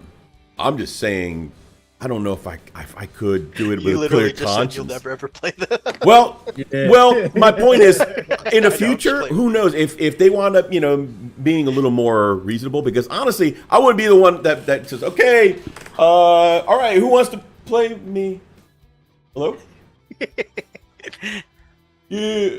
Ooh, that's the janitor. Never mind. You want to? No, janitor doesn't want to play with me. Running Bear says the lion is coming out. Too bad it's still a Chaos Primarch. God darn it! Bob Saget! Bob Saget! Oh, man. Lupus, my brother, for us. So, yeah, like I said. I would love to paint them. I especially that wagon, dude. Holy crap. The wagon looks cool. Oh, I want to paint those little Terminators. And the champion. So in the Nova Open, when they're doing the review, I saw that you can actually take them with the axe or with that really pretty badass sword, man. That is freaking sweet. The call, I think, was it the call? Yeah, the call. Yeah. Woo! Yeah, he's got 3 options. You can take it with the axe, the hammer, and the sword. or the sword. Yeah. Yep. That plasma sword just looks crazy. Oh no, 4, because you can take them with the fist too. Oh, that's right. Can't you get them both? I thought you could. Get them. Oh, maybe. I don't remember. I think one of them was the fist. The other one was like a one-handed. Maybe sword. they're all options, because I think can't you also pick a shooty weapon like a Volkite pistol? Yeah, I think so. Yeah, and have the damn sword. So yeah, Lionel Richie, leader of the Dark Angels. So yeah, like all of us are still excited. All of us like the models. I just felt attacked waiting to get squats for a very long. Brother, I apologize that you feel that way, man. No attacking never here. an attack about you. Nope. We're also excited about these models. We're just concerned about the state of their power. And of course, like I said, I expected them to be very strong and competitive because, it's a brand new toy. line. Yep. Which means they built new molds to make this product. They need to they need to make their money back on these brand new molds that they made for these sprues. And so, like, I'm not even business-wise, I'm not even mad at them, because it's a hell of a model. It's a great business model. Yeah. Yeah, they need to sell these models to as many people as possible. But man, they are just a little stronger than I expected them to be. Yeah, the way we look at it is as would we play against a player that came in with that? That's the way we see it. That's it. And it is a personal thing for me when I have so many options taken away from me before I even start the game. It's not fun. It's not fun, and I have anxiety going into that game, right? Because that's a me thing. When my options are taken away from me, I feel like, well, what can I do? And that particular scenario I just gave of the different ways that a round of combat could go, that feels like I'm not interacting as player 2. Right. I'm just pulling models from the table. Right. And just to be clear again, none of this is gospel, right? None of this is and we don't need. I can almost imagine a ton of FAQs and erratas. I really believe that, because there's going to be a lot of people complaining or a lot of people stating, and especially in the tournament scene, there's going to be some major changes. So it's just right now, without seeing the full scope of the codex, this is where they are. Okay, and it is what it is. Would it be, from what I know now, with the little bit that I know, would I want to play against that army? No, I don't think it would be fun. I don't think I would enjoy it. I would not enjoy it one bit. Again, kind of like what Methos mentioned, it's one of those situations where what would be the purpose of it? Because take really seriously, what chance do I have? What chance do I have? Yeah. And again, it's not throwing any shade on the army, not throwing shade, not attacking anybody. This is just exposing the thing that we feel like, okay, they're going to be OP. They're going to be, for now. We don't know what's going to happen, a little further down the line. We know that GW is known for the moment that a codex comes out, oh, we made some changes. Whoop! Add this on this page, and this page, and this page, and this page. It happens. We get it. But the way right now, as it sits, they're pretty strong. Oh, yeah. Also, I do want to point out, like Freak said, we don't have shade on anybody who wants to play them. Hell, all three of us were talking about before we saw these rules. We're kind of like, I kind of got getting the itch. Yeah. You know. However, even though no shade on anybody that wants to play this, the least of all, any shade on people like you or Brother D from Gamecraft Dragon. By the way, he's Gamecraft going Dragon, for him. Yep. great channel. Go check them out. They do a Tuesday chat just like this every Tuesday, called Taco Tuesday. Check them out. Anyways, yeah, you, Big D from Gamecraft Dragon. I mean, you guys have been waiting for squats to come out since before they announced squats were coming back, right? D has a collection of space dwarves right now that I think he was going to use as Imperial Guard of the old school squats. But since they don't have current rules, he was just going to proxy them as Imperial Guard for a while. I think that's awesome. Or maybe it was Space Marines. I think it was Imperial Guard. One of the two. Anyways, but yeah, so both of you have been waiting on squats to come out since before the announcement, which shows that A, you love the army, but B, definitely no shade to you because you liked them before they were strong. I mean, it's definitely not somebody who, you know, shelves their current army of Tyranids because, you know, Tyranids are at the top of the meta right now. And I got to run out and buy the Votann because they're going to be the new strongest thing. And I'm going to want to play them in a tournament so I can wreck some kid at the local comic shop. And I'm going to spray paint them 3 different colors so that way, you know, they'll be table ready. And no. You're definitely not meta chasing. There's no shade on anyone who wants to get into Votann now, but especially people who love Votann before they even came out. Right, and I love the aesthetic. It's a beautiful army. It really is. I honestly, if it didn't, I just don't want to be that guy. Just don't want to be. Here's the thing. You got to understand. So we've had some bad experiences with right. The guy at the store is like, I mean, he's just got 5 gazillion points of Tau or Necron or War Convocation. It's like, hey, who wants to play me? I don't know. I don't know anything about anything, so I'll play you for the first time. Oh, and now it's the last time. Okay, thank you. Another person who loved them even before they came back, Hellworks. Yep. Nice. He loved the old biker and chopper theme back. Yeah, I think it's gonna be fun to see them come out. It's gonna be pretty cool. I really can't wait to actually see them on the table. You know, it's gonna be very interesting to see, and we'll see what GW starts to do once they've been out for a few months, and then I'm sure there comes the FAQ. Man, I hope we didn't chase out Mr. Draken with all my salt.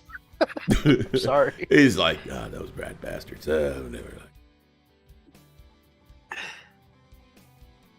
But yeah, it's funny. So I didn't realize you felt that way, and apparently Odie felt that. All 3 of us sitting here like, man, I kind of want to play them, but I don't want to be that ass. I don't care. This is true. The Oni is that guy. So he's that guy in our channel. So it's okay. I mean, that's why we have a basement. And not that I'm saying anybody who plays Votann is an a-hole. You guys make me. You guys are like, you gonna bring the custodians so you can play? You know why? You gonna bring them? I think I got something for them now. Bring them. We say that. We only say that because that is your current functional army. You retire World Eaters. What are we going to say? Hey, do you want to find literally any other army you can bring over right now? And we know you can find anything else that whoop ass. I'm just saying. Oh, you brought your towel back. Nah, I sold my towel. Yeah, it's going to be interesting. It's interesting that we were all thinking the same thing. Like, that'd be kind of. It's a gorgeous freaking army. It is, dude. It's kind of like they're sexy as hell. Maybe we each, maybe we start a second tier of our armies, where it's like we only play this when the others are going hardcore. right. So when Oni brings his damn his custodians, like, oh, okay, I got you. Oh, I got my Votann here. Okay. All right, come on, we good. Like I said, It's like- Votann on Votann on Votann. Yeah, three-way battle. Oh my god! You know, hey, May if the we best did that, Votann win. right? I'll do that. Oh hell yeah! You ain't gonna leave me hanging. Hey, Oh god! 3 men enter, 1 man leaves. been here from near the start. Will be here for a long time, but I always defend any army I play. Man, that's totally understandable. I understand when people are crapping on the thing that you like, the need to feel defensive, and I apologize if we made you feel that way. We are voicing concerns that we have, but it is still from a place of love, like you're hearing now. The three of us didn't want to, buy an overpowered army for each other, but all of us are interested in playing the army. But we definitely. I feel like if, say, Freak wanted to bring out the Votann, I wouldn't feel comfortable bringing out my orcs or my. Oh, that would be fair. Yeah, because bring your orcs, man. Like I said, I got my Votann. My favorite style of play is shock assault, right? And so I'd want to run my Thunderwolf cavalry up, or put my Wolfen into a flyer, or deep strike some Terminators. And what happens? Oh, well, I've got 7 freaking railguns. I'm going to blow up your fire turn 1. I'm going to nuke your cavalry. And, those are just my railguns. I guess everything else can shoot your shit, too. I brought my little tank, too. Look. He's not going to do anything. He's just going to sit on the backside. He's just sitting there looking cute. Just looking cute, yeah. I do keep a book of grudges. No, good for you, man. Good on you, brother. Now, is that aren't like a book of grudges, as in like armies that have gone, like games that have gone poorly, or like are you letting us know that you're writing our names in your death note? I'm not moved. Moved by that. I'm not moved at all by that. It's like yes. Yeah. Yes to the armies, or yes to the names? Yes. Nope, not moved by that at all. You guys ever seen the anime Death Note? I started to. I have not. I got bored of it, but yeah. Really? I loved it. I have very controversial opinions about that army, and I'm not allowed to talk about Death Note in front of my wife. Oh. Ooh. Of games you've played. Okay. I mean, I think we do the same thing too, Running Bear. We have the same things. And here's the thing. Yeah. You know what? Honestly, basically, what it boils down to is, did you have a good experience? Oh yeah. It's a game, and yes, there will be winners and there will be losers. Totally get it. It's a game. Did you enjoy yourself? If the answer is not yes, then what are we doing? Why do you want to subject myself, to something that I will not enjoy? That's why I haven't played against Tau in years. It's just because it's not enjoyable. I always give the other person credit. So if we're playing in the store or whatever, I always mark it down as a victory for the other person. Mm-hmm. I always give them credit. I just know that's going to be the end result, and I'm not gonna enjoy the next 2 to 3 hours of getting to that point. So might as well give them the points, shake their hand, congratulate them on the victory, and not endure the 3 hours of torture, because it's going to be torture. I'm not going to enjoy the torture. But here's the other question. Ask me if I like what those models look like. Oh, hell yeah. I freaking love the aesthetics. I love the look of freaking Tau. Are you kidding me? They're the most badass looking freaking armies in the damn... Dude, they look fantastic. Will I play them? Hell no. Nope. No. Mm-mm. No. Will I be the one playing them? No, because I want to keep my friends. No, I ain't doing it. Again, no shade on you guys that want to play them. Get it freaking up. I ain't doing it. To piggyback on what you said about... Time for me to look for new friends, Ted. To piggyback on what you said about the most important thing being was the game fun. I like to bring that up because I'm very vocal on this channel about my salt or my concerns. I'm a passionate gamer, and so I get the reputation on our channel from being the guy who hates losing, and that's not actually the case. I will take a loss that feels good all day over a victory that didn't feel good. I just wanted to do cool shit, right? Where I really get upset is the lack of control, or if the example I gave earlier, but could be a possible outcome of the voting. If I felt like, well, there was nothing I could do, I just had to sit here and take it, or sit here and pull models off. Those are the things that make me feel like I didn't enjoy the game. If I'm doing cool shit and you're doing cool shit and I still get my ass kicked, I'm having a great time. Like the game, like your Knights against my Custodians game. Now that was a good game. Exactly. It That was could a have gone damn either good. way. Yeah. I lost by like 30 points, guys. So it was very heavily in the Custodians' favor, but we were both doing cool shit throughout the game, and so I happily took that loss. Well, there was another game that Methos had come over, right, and we were all playing. I'm trying to remember whether, oh God, I don't know if it was the one with my son-in-law, or I don't remember if that was, or if it was after that. When you left here, I mean, like by turn 2 or by turn 3, it's like your rolls were actually horrible. They were the worst rolls that we've seen in a long time, and we watched you walk out my front door like moping hard, because I know how much it's like, because all the rolls were absolutely terrible, and it wasn't due to skill, it wasn't due to the army. It was kind of similar to what happened to me when you whipped my ass the last time you came and played me. You know, I was like, I had nothing. I had everything. I had pulled everything right. Everything was set right. I had a good list, had a good army. You know, I had good firepower.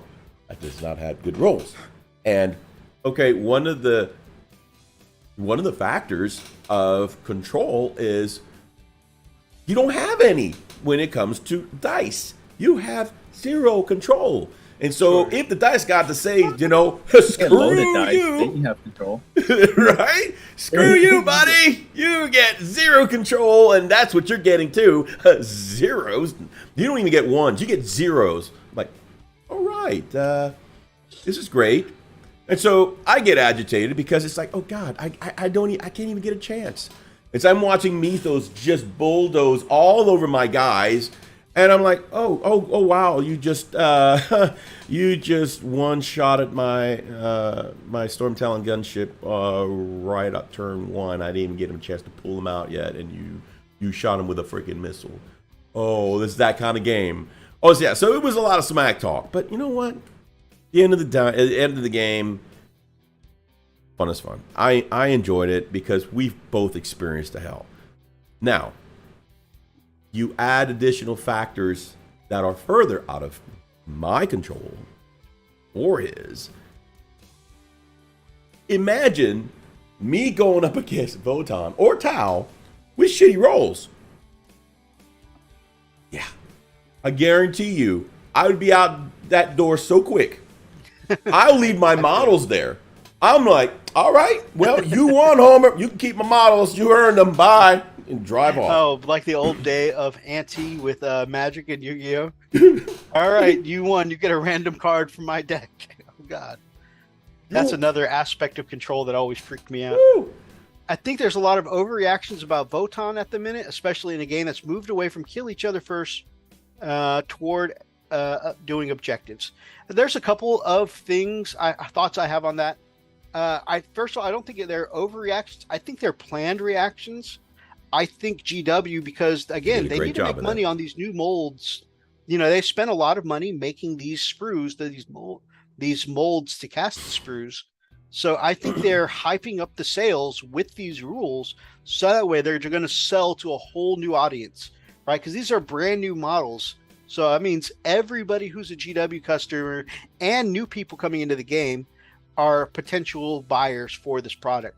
So I think they're intentionally hyping these very, very good rules. I mean, look what we're doing. We're talking about it.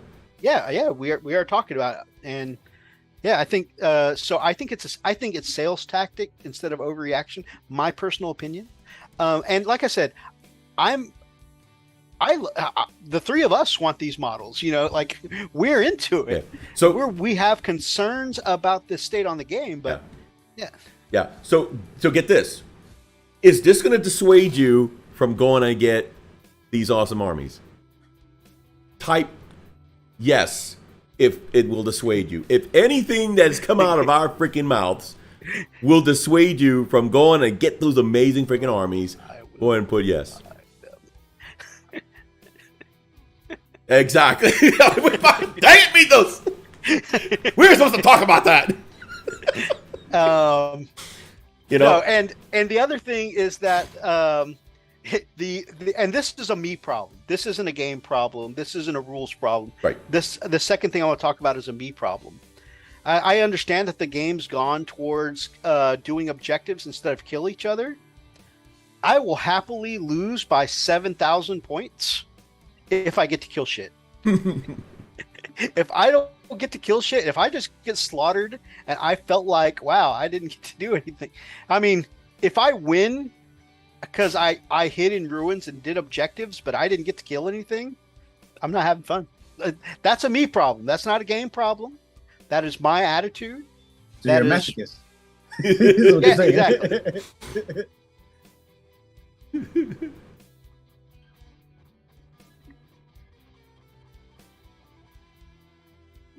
So yeah, and that's a fair point, Running Bear. Like I said, we're still interested. We want them. I have little interest, and that's also fair, brother. Of course, I know you've already got like several armies on the brain, so you know that makes sense. I think if we were to get, if we had an opportunity to be able to get them, and equally, right, if we can play them, I think that'd be fun. I really do. I really think that'd be fun to play. Oh yeah. You know, if we're not, but I don't think I can. Me personally, in good conscience, I can't play another player with, at least not. First of all, again, without having the codex full view and knowing 100% what's going on. This is a look through the knot hole of the codex. So that's all it is. So. Tactical question: do we think 40K would benefit from alternate actions going forward? So some games like Bolt Action, they have a thing where they'll activate one of their units. They'll do everything for that unit: move, shoot, assault, whatever. And then your turn to go, and you nominate one unit. And then we do that until all of the units on the table have gone. And then we start over again. I go, you go, I go, That would you be go, cool. I go, you go. Yeah. Do you think 40K would benefit from that kind of thing? That's interesting because that would stop everything just obliterates your army at once. Right. Like going back to I'm just using railguns as an example because that's something I brought up as a concern earlier. Instead of having 6, 7, 8, 9 railguns blast you all at once, it's like, oh, I think that would add some more back and forth tactic. Like, oh, this railgun killed my ass. I'm going to shoot another unit that has railguns. Okay, that's one less to shoot at me. Okay, it shot one of my dreadnoughts down, and then back and forth. The only thing, I'd have to see how it played out because, let's be real, the three of us are super slow players. And so I'd have to see if I go, you go, I go, you go, I go, you go would add, how much time that would add to a game, or if it even adds any time. Yeah. And also thinking about the objectives in general, like, okay, so when I was playing my fists versus your orcs, right? That's one of the things that I found was I felt almost off because as your orcs were trucking down, I mean, they were hauling ass to some of the objectives to try to gain them. My army was just shooting them off the damn table. And that's kind of what it feels like. I think that's what it would feel like, you know. It's just almost like, you know, just obliterate them before they even touch the damn objective. So, I don't know. I don't know how I'd feel about that, you know. That's an interesting take, and I think you got a problem. Running Bear also says the problem with that kind of game is that small, more elite armies are even more at a disadvantage. Yeah, you know what? I always talk about what low numbers I take my Space Wolves in. I could definitely see that being a problem. I got like the one big unit of cavalry taking up most of my points, and then a couple supporting units, and it's like, all right, I've activated my 5, you've activated your 5. Yeah. Oh wait, you still have 12 more units to activate. Damn it. Yeah. Yeah. So I mean, And then I think kill you, eventually and it then I just. kill you, and then I kill you. Yeah.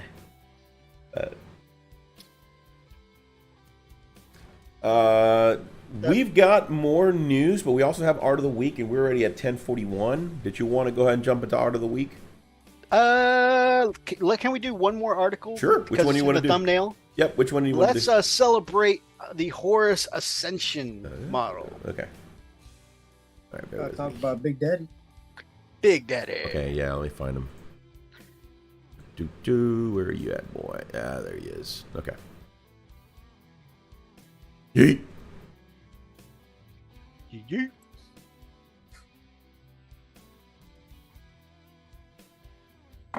Damn, freaking horse.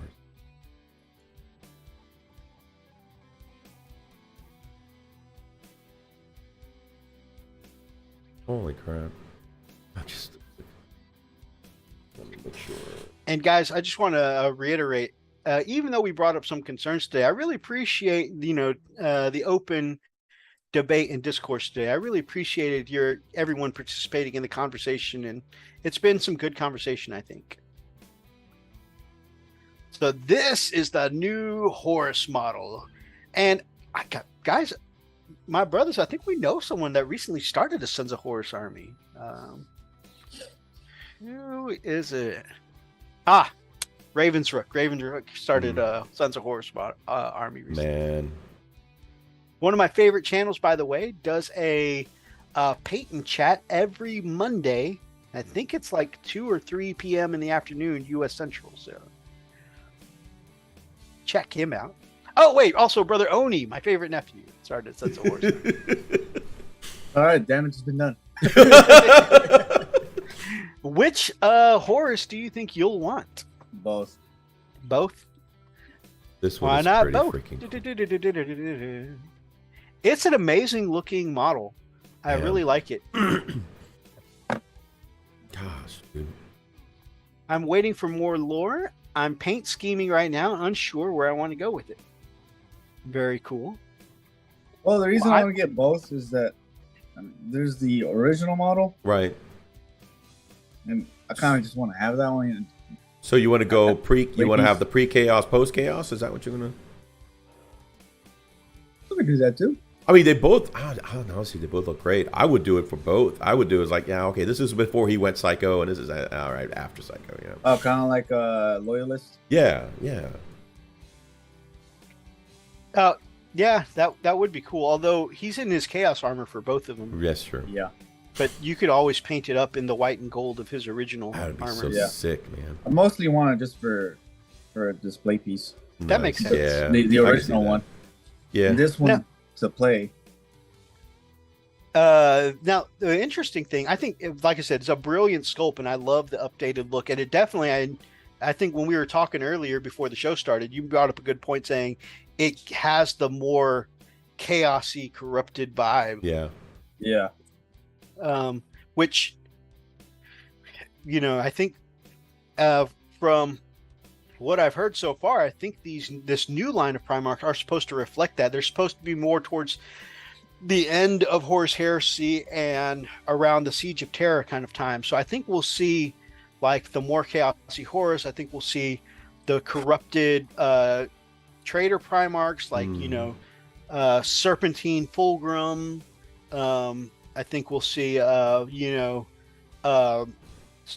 Spectral Magnus in his demon form. Yeah. I think we'll see more of that. Russ will probably have the wolf spear gifted to him by the Emperor. So anyways, I think that's cool. And then you'll The one see a thing- headless I Ferris. agree, Running Bear. Yeah. Running guy, I agree. He said, I can only hope that they make any new Primarch model that they do look as good as this model. I agreed. He is beefy, man. He is just... Oh, I love that you put it at the side by side. Yeah. See, this is why I thought it was interesting that they started with Horus. Yeah. Except for I can understand because the man's name is in the title of the game, Sure. right? Horus Heresy. But yeah, like looking at Horus's old model, it's dynamic and cool looking. Yeah. And having seen like Brother Thomas's Hellworks' paint job on it, it's a brilliant looking model. It looks amazing. However, like I kind of thought it was weird that they started because it's already a good looking model and they Yeah. updated a good looking model to great. But like some of the other ones, like Robert Gilliman, He-Man has one of the earliest sculpts, and it's back before they started making the Primarchs really bigger and chunkier than the other Space Marines. Yeah. And so he's really just a tiny bit bigger than a Space Marine captain, and he's got that static like, I have the power. Right, it looks like a statue. Yeah. Yeah, he doesn't. And like I said, it's a tiny model. And so I feel like that one is one of the ones that needs the best refreshers. Because, you can tell as they got more experienced at this and as they made more Primarchs, they keep going more and more dynamic, which is amazing. I love it. I mean, there's... And I think... one, Sanguinius? Huh? Was this Sanguinius the last one that came out? Jagatai. Jagatai? Sanguinius before that. Yeah. Okay. But that Sanguinius model looks amazing now. Oh, yeah. Yeah, it does. Fly base and all that. I love it. Yeah. This is just... this is incredible, man. This is freaking incredible. It's phenomenal. Yeah. Although that amount of detail looks so intimidating to paint. Oh, no. I couldn't do it. Bring There's it. no way. And 4 years later, I just doing the feet. I finished, guys. The new horse model came out. Damn it.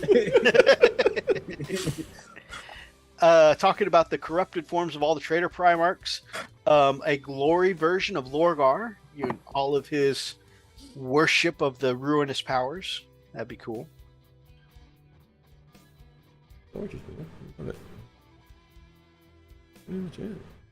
All right. I think for Art of the Week, the only submissions we have are from Grumpy right now. Might as well. Actually, no, I think we got a couple from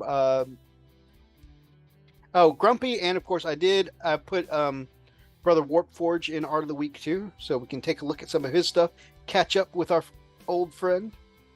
All right, let's see where we at. I'm trying to... Where did we leave off at? I don't see... the only thing we have for Art of the Week right now is the Instagram link there, and then I'll forward the other ones from Grumpy. Okay. This one here.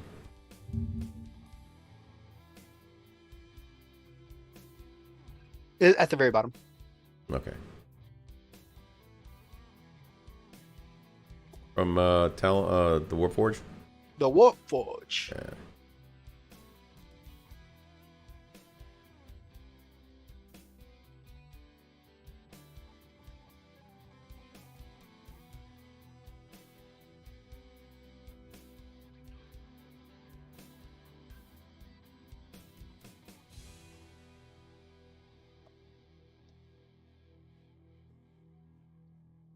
I sent one on Insta. Let me take a look at that.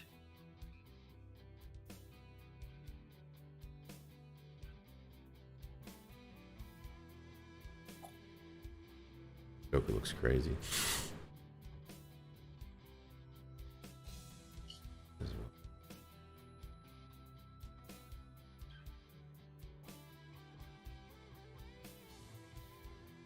I tell you, this Mavericks paint guy has found their niche.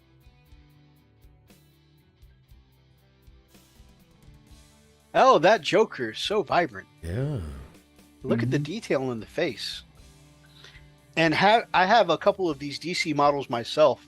I can tell you the faces on these models are tinier than a Space Marine. So like really some serious fine brush control here. Yeah, they're not hero scale. Yeah. They're very, very lean, very thin. Amazing, amazing detail. Love the blend on the purples too.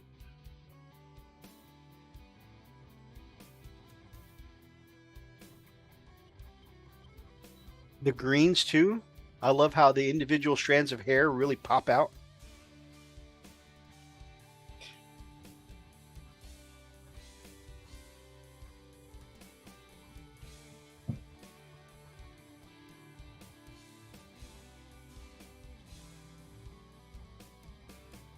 Really brilliant work, Warpforge, my man.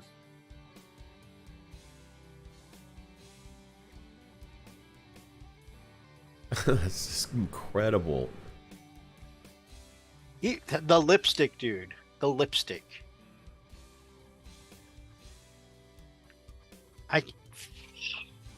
I've done it on a couple of my models, but I struggle with lipstick, and he looked like he applied that perfectly. Yeah.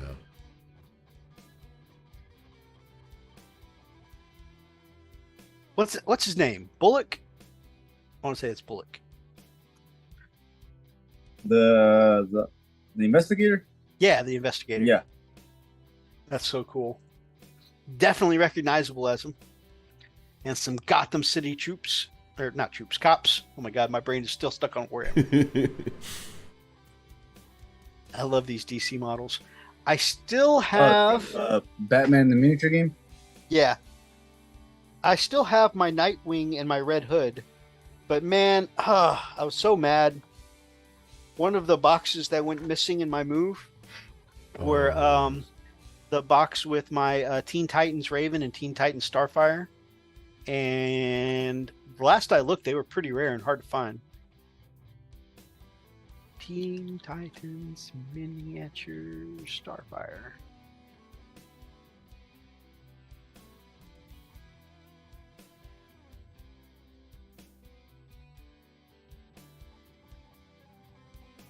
I should have known that I would get action figures instead of actual miniatures.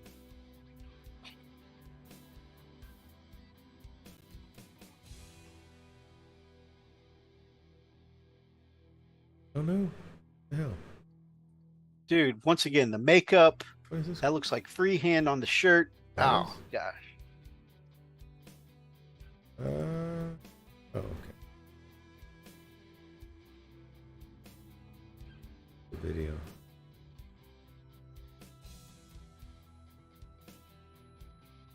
Mr. Freeze.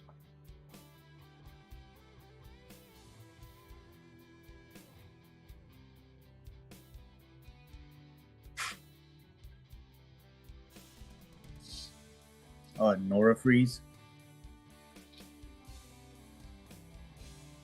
That's so cool.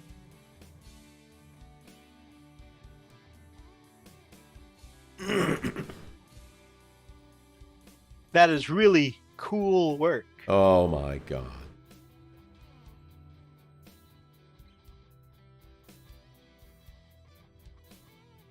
I actually have the Dark Knight Rises starter set for the Batman miniature game. Need to put that together. Nice. And it's straight up Christian Bale Batman. That's awesome. No. You can tell it's him. And as Anne Hathaway as Catwoman.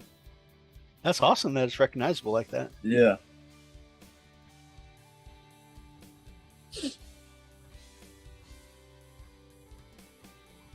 This looks like a fun game.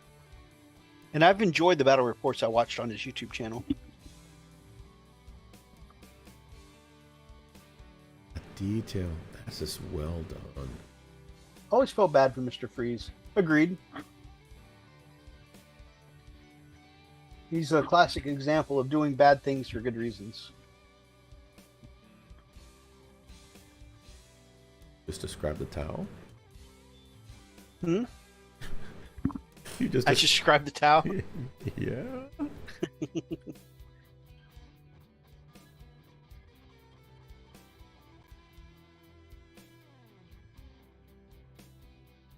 That is incredible. Excellent work on the fur. Right?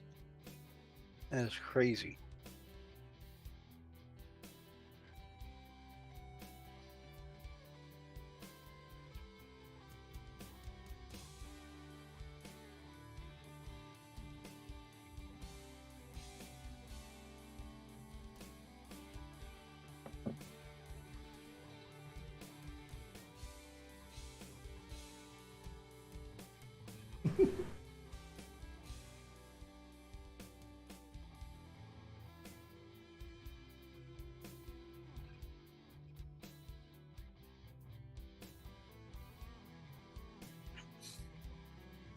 Man,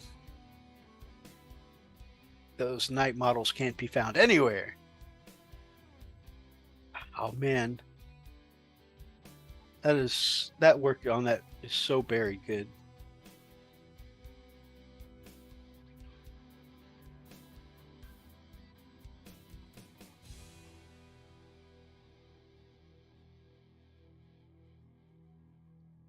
Hey, look at that! Knights Models commented, the maker of these models. That'd be like GW commenting on our stuff. Man, I've tried to get Senpai to notice me for so long. Notice me, Senpai! Yeah, man, some of the ones that I really thought might grab their attention, like the Xiphon, the Contemptor, that I thought it was good. The Invictor Tactical Wars. Well, I knew that one would get picked up because the canopy. The Leviathan, the Blood Angels Leviathan. Man, I thought some of these would get picked up. But...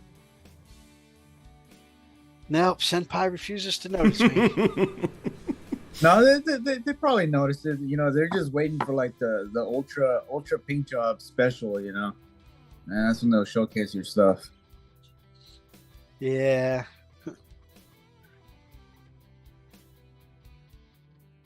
They're that's just the thing. They're waiting for me to actually develop some talent and not be so boosted. Oh, God. Wow. And they're like, oh, that's cute. He keeps trying. Maybe one day he'll learn.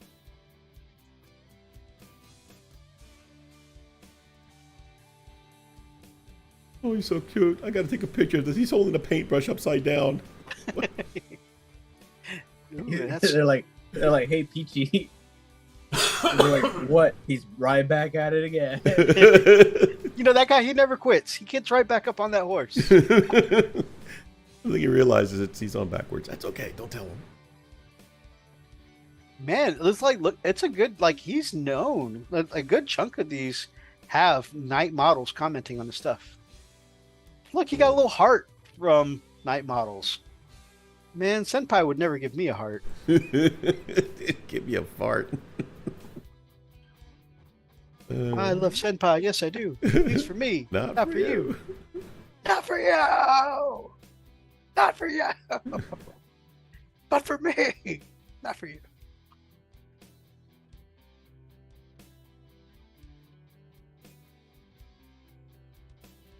Oh, he tagged us again. He thinks he's people.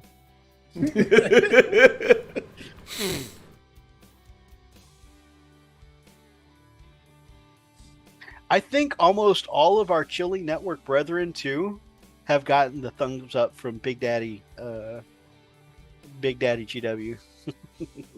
Oh, Is that right? I just can't get there. Yeah. I mean, technically, they live right there. Methos, I have faith you would both make awesome paint jobs on that model. Oh, thank you, brother. I think that was back when we were talking about the intimidating amount of detail on Horus. I don't know. If That is... Oh, Jagatai, I think, is even scarier as far as detail. That Mr. Freeze looks amazing. It does look amazing. Also, extra kudos on the transparent helmet with, you know, a lot of people when they try and do stuff like that, they get that super glue frost on the glass. Yep. And his is nice and transparent. Again, thumbs up from Poppy right there. You got the heart from Knight's Model. I think it's time for you to move on. Yeah, I think you're depressing me. No. I'm not feeling depressed. I'm happy for our brother, the Warp Forge. I'm happy for him. He got thumbs up from Daddy. No, I was thinking of, do you ever watch Kronk's New Groove? He talks about the whole movie. All he ever wanted his whole life was the thumbs up from Poppy. Right? But now he got the nostril flare rejection. The nostril. Yeah, that's me when I tag Warhammer community on my stuff. Doesn't GW trip on Elston's stuff when they leave the office? It's true. It's true. Yeah, that is true.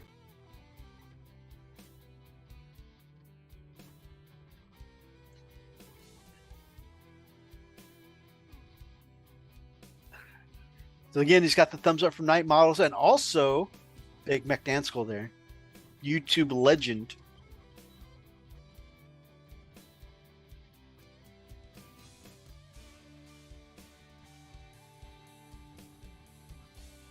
Hey, little chaos action there. Oh man, look at that energy effect on Uriel Ventress, that Ultramarines captain. Yeah. It's a cool lightning effect. Yeah. I've never been able to paint lightning. I just anytime I try and draw the jagged lines for lightning, it comes out looking like crayon. He's spiraling. No. No matter, like even if you caught me at the beginning of the night, just lightning is one of those things I've never felt like I've been able to do.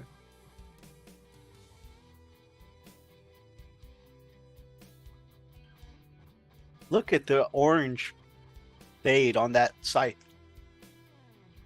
I love the blade on that scythe. Why didn't Poppy thumbs up this one? Look at that blade. Look at those pumpkins. I love it. He probably hasn't seen it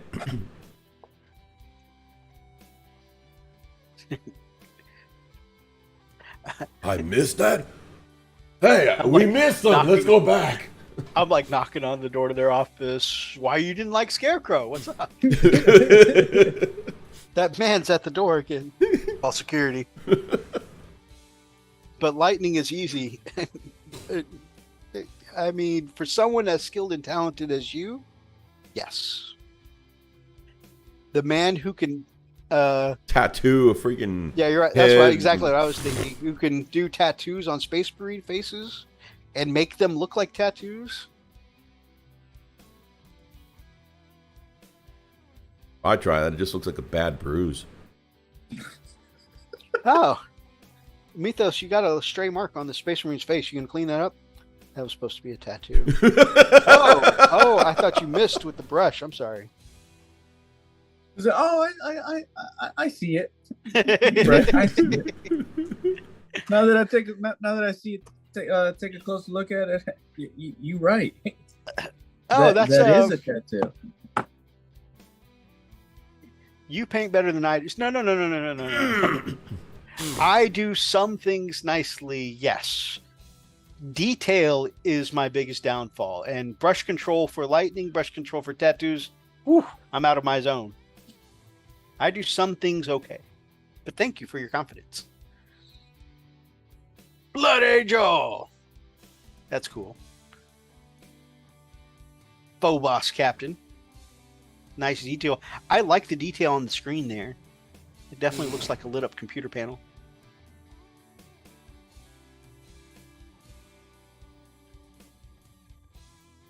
Very nice Blood Angel, brother.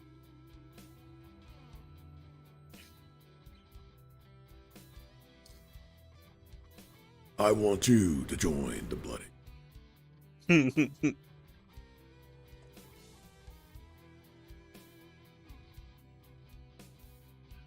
This is gorgeous.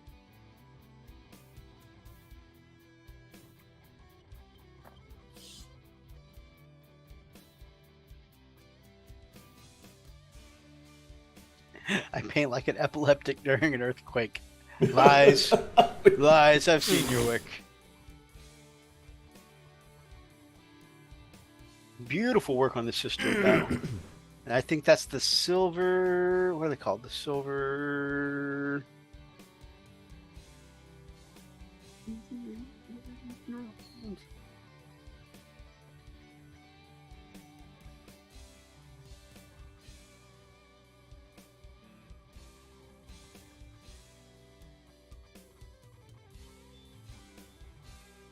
Argent Shroud, I think is what the silver ones are called. Yeah, it looks awesome. Really great work. I love the flames especially, and the little, like, the purple candles. The silver armor looks great too. It doesn't look like... You ever see somebody paint up silver armor and it just looks like, whoa, that's a lot of metallic, you know? Yeah. But this one is really tastefully done. This is interesting. I just noticed something. Look at the hair. Oh, yeah.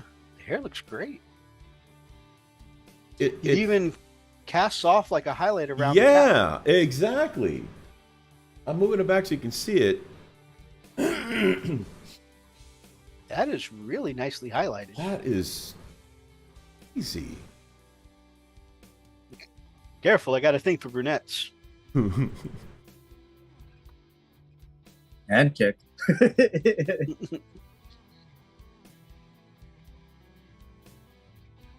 Man, that's insane. That is some really nice level of detail.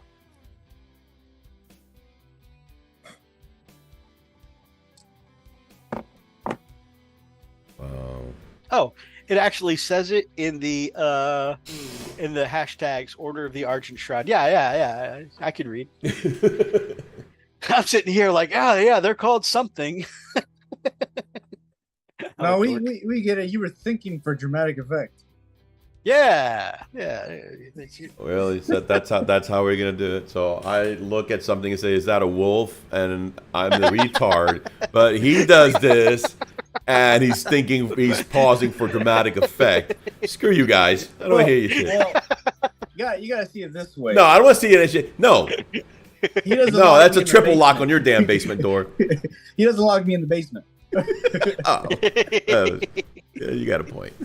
Damn it. Oh man, Running Bear says all of you paint better than I do, but I'm still gonna paint even if I sit in the corner with the dunce cap on. Lies, I've seen your army. You paint well. Indeed. Too late for that. Already there.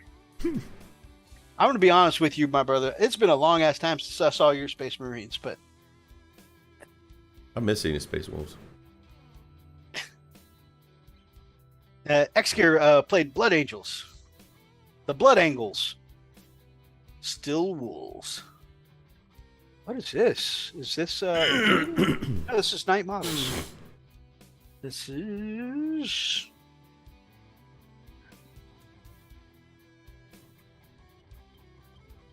what is this? Damn. I don't see any names. You looking for them? Hey, I'm actually reading now.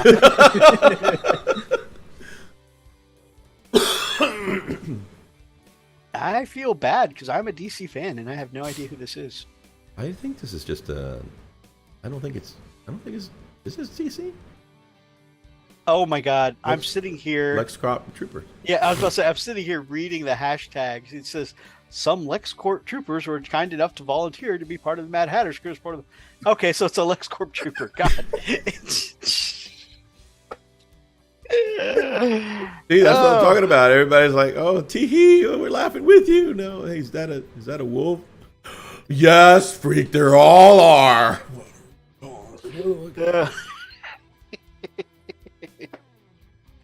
I love you. Fine. Next time it'll be like, oh, it's an adorable mistake, freak. Just like whenever I tag Warhammer community. Oh. You see the little tyke tagged us again. I bet his parents are so proud. Oh, he's an older gentleman. Oh, okay. That's cute. Wow. Oh my god. I really like that. Those LexCorp troopers, though. Those are pretty cool models.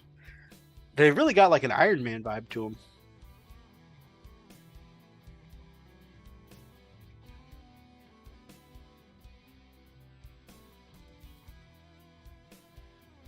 There's like an Ultramarine a little further down. Can you pop the Ultramarine?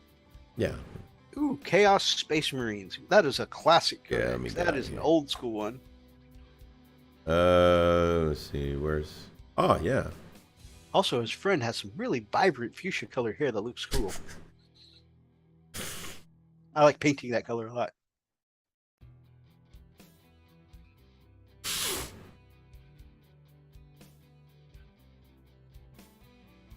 Hey, let's make it orky. That's cool.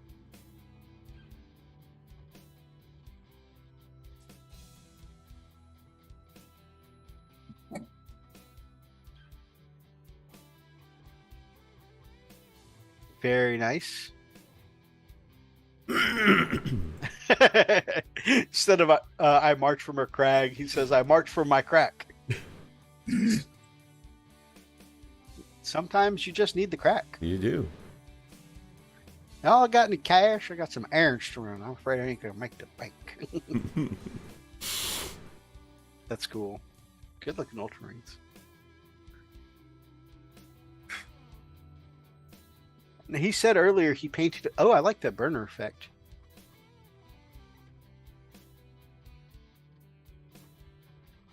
He said earlier he painted Uriel Ventress for his friend. I wonder if these other Ultramarines are also for the same friend. Sorry about that. I've got the machine gun hiccups.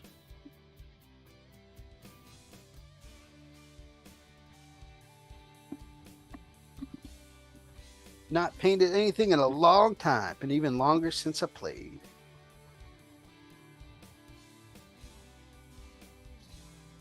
Man, if I can ever make it to your neck of the woods, man, we'll get in a game.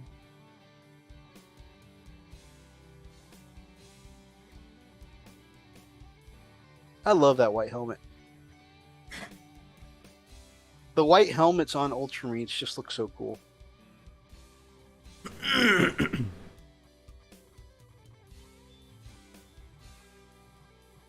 Oh, there's. I like the added bling on the boots. That's a nice touch.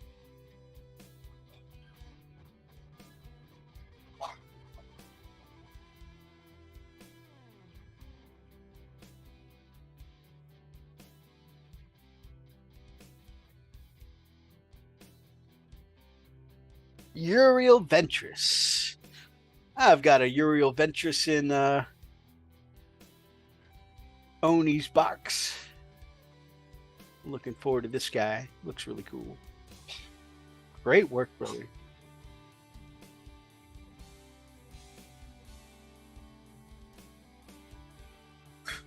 Although I know it's classic for him to get the green trim because of the character he is. I'm definitely doing all gold. Uriel's going to be in second company. So you do want the trim gold? Yes, please. Okay, good. I did the trim gold. It would have sucked if I had to go back and paint them green. Oh, no. You know me, I like stuff to be uniform.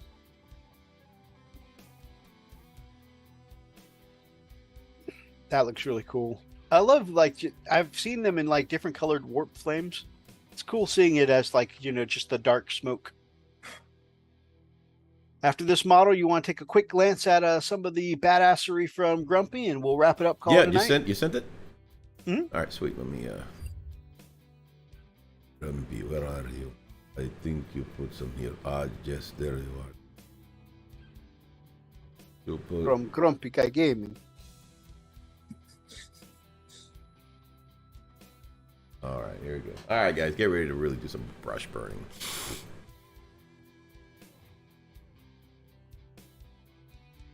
God, I'm so ADD. I was like, oh, Soma Hayek 56 today? She's still fine.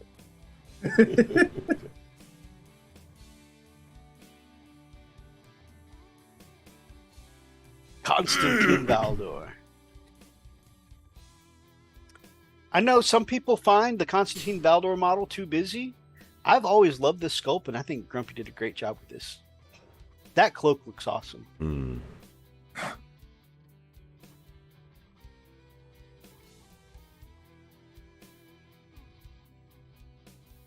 Hell, even just the spear looks so much cooler than any other Custodian spear I've seen. Yeah.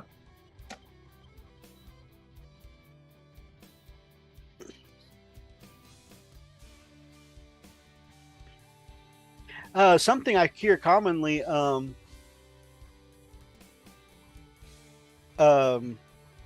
commented on is how much more ornate Valdor's armor is compared to other Custodians. And I don't know if it's still this way in 40K, but in the Horus Heresy books, I learned that the more heroic deeds and deeds of legend that they perform, you know, and anything that they've done to increase their status or their power or things like that. All of these deeds gives them another name, and the name gets written and inscribed on the inside of their armor.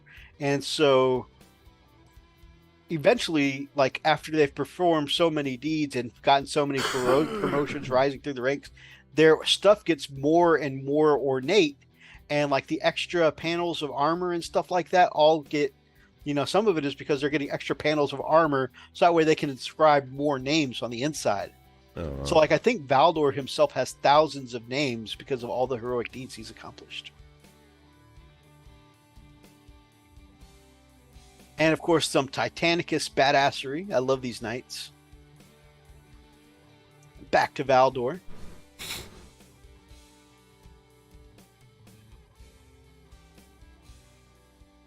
Damn.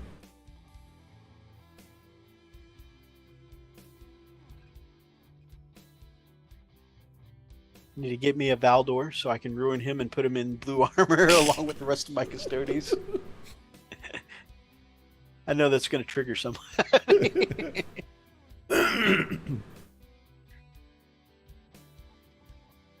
But man, he'd make a badass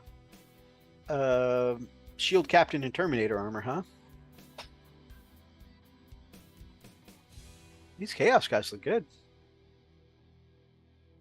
Wait The till- brain bulge dudes always look weird to me. The Psychers. Yeah. I really like these new Focus. cultist sculpts. The mask looks especially cool. Mhm. But yeah, these sculpts in general, these cultist sculpts look really cool.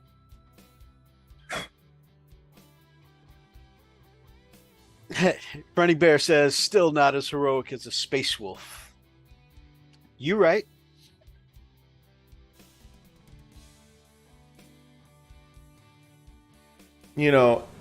I could look at this and I could say, damn, Grumpy, this looks freaking amazing. You must have really worked a lot, really hard and took a lot of time. He'd be like, no, I use contrast paints for this. I'm like, what? You always tell every time I put contrast. Yeah, he's like paint on it. contrast airbrush finish. Yeah, it's like, No, I can see some very clear weathering on all this metal you've done. So Contrast dry brush it's finished. so contrast Took me dry brush 2 finished. 2 minutes. 2 2 minutes for I'm what? For the model? finished. For the unit. For the, right? For the entire army. I don't play around. I'm like, whoa. Man, I'm so glad he's still our friend, putting up with, With that crap. years of bad Grumpy Guy gaming accents. Yeah, and him saying, Terrible impersonations. Big, I have something for you. Here's some more dead Imperial fists. Thanks. I do the terrible impersonations. You get picked Big on. face for it. Yep. See? What kind of bullshit is that? You do a voice, Dead Fist. Right? Hellworks needs a Constantine No, I read that. But yeah, still, Hellworks needs a Constantine Valdor. I really like that red. I wonder which one that is. Ah, me. And the weathering on all that metal looks so good. It's like pitted and rusty and scratchy.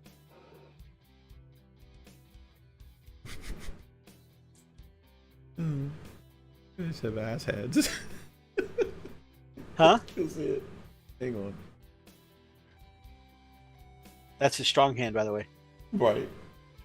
Talking about the ass heads. Hey, butthead! What? Talking me or him? Hey, butthead! You ever see, like, there was an animated movie from like early 2000s or late 90s where these Martians took over and you could see their brain at the top of their head. Mars or whatever. Attacks? Yeah, Mars Attack. They remind me of Mars Attacks. I suppose if you were green, he'd remind me of the leader from the Incredible Hulk. The one where Sarah Jessica Parker's head was put on a Chihuahua dog? I had forgotten about that. I think I intentionally blocked that memory out. That's some cool looking terrain.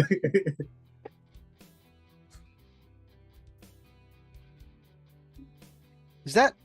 I think that might be Marcos's terrain. Might be Castellanos for terrain, yeah. No, well, yeah, I think it is. I think he uses that. I don't know. Oh, yeah. He uses the backdrop. Yep, that's Marcos Castellanos. That's probably something else I've been saying wrong also for the last couple of years.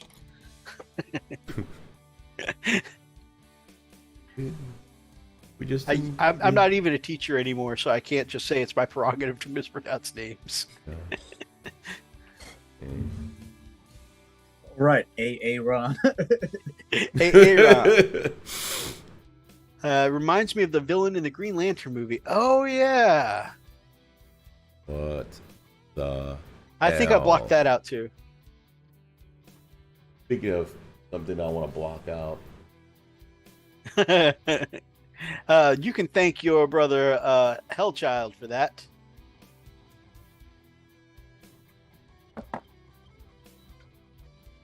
He's like, yeah, show freak this.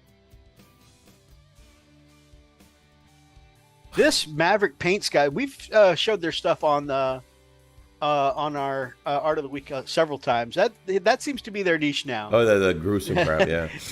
Yeah. Oh my god.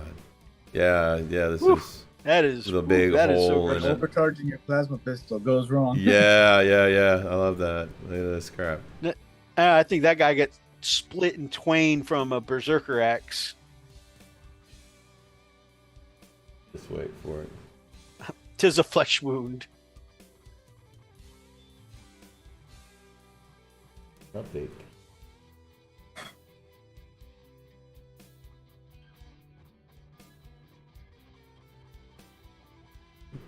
Reasons why I don't overcharge.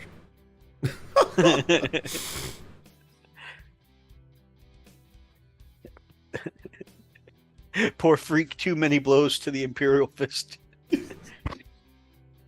Oh man, it's funny because I brought one plasma gun to our game last Saturday, just one, and Overcharge and he makes it. I overcharged it every turn. Not once did it. And he kept saying, "Okay, I'm gonna watch him die." I stared at him in his eyeballs the last turn.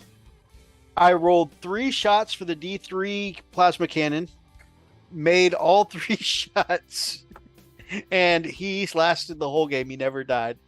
Freak tried to retaliate with his Hellblasters. He overcharged. He lost 2 guys. Yep. Like, oh, great. That's fair. That's fair. Oh man, he's like, because like he went first with his Hellblasters. He shot. I tried to convince him to overcharge. I was like, "There's a lot of armor over here." He's like, "Yeah, but I'm not gonna Hellcharge. Screw you. I'm not gonna overcharge. Screw you." And then I overcharged. I killed some good stuff with my plasma cannon. And he's like, "All right, well, if you can do it, I can do it." And then he overcharged the next round, lost 2 guys. He's like, well, you can do it, I can't do it.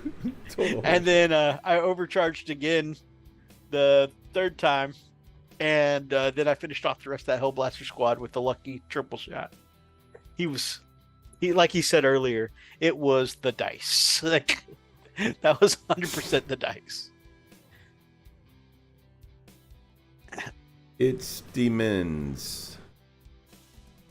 That is so cool. Those symbols, and that looks like the lower half of an Oni mask on the face. Right. You need to play Votann. No overcharge blowups on plasma. Yeah, they get free overcharge. I really like that Oni mask kind of look. That's really cool.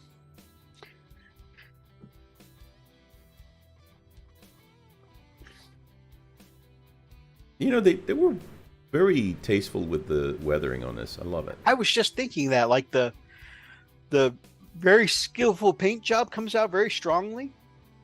They don't seem like they rely on a ton of like highlights in the traditional way, like an airbrush highlight, like a next level painting kind of highlight, but it does look like they've shaded the shaded regions, or or they've shaded the regions that Right. would be less exposed to light, with like a darker Yeah. gray. But then instead of highlight, they just weathered a whole bunch. And I'm not saying this is. Yeah. I don't know what they did, but I'm just from how it looks like the weathering kind of makes that base coat look highlighted. It looks great. The white stands out better for the dirt, if that makes any Yeah, sense. yeah.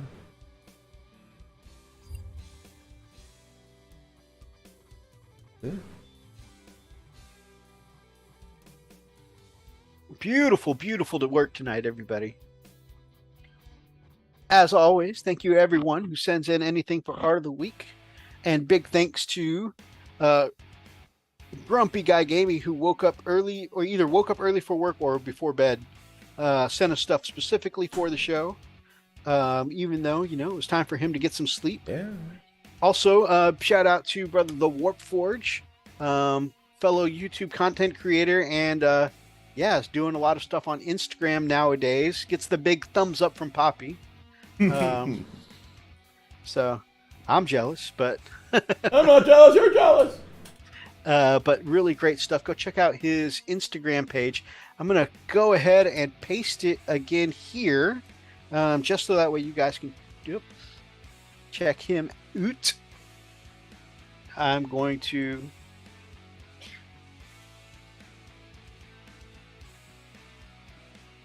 gotta remember that with Instagram I can't copy it from Messenger. I gotta open it in a separate page, and then Oni might like to see about getting a Running Bear might like to see about getting a Votann HQ painted up.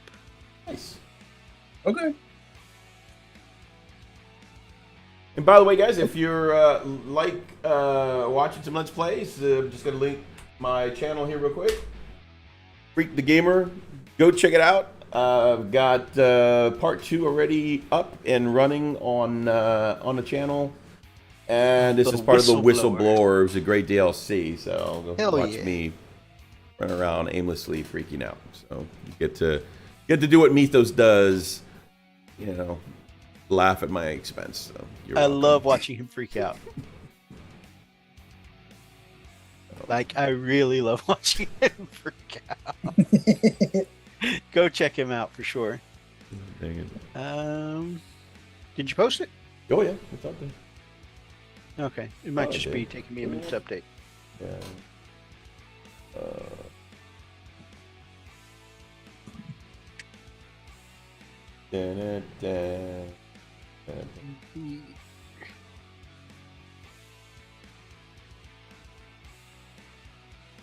Now, I also have to specifically search for Freak the Gamer Outlast, because for some reason a different channel, the Game Freak, always pops up first.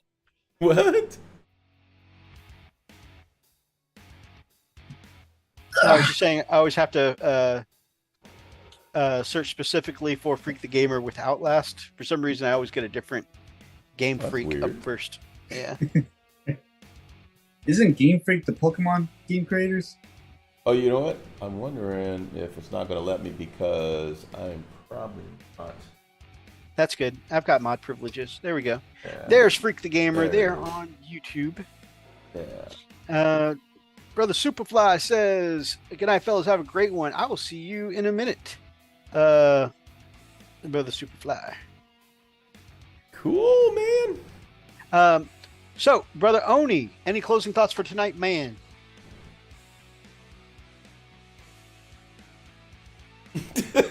Man of many words. Man, I do this every episode. I know, I should be prepared. I don't know if that's equivalent to. Honestly, I spent the whole show just building some Horus Heresy models for my Game on 24. Sorry.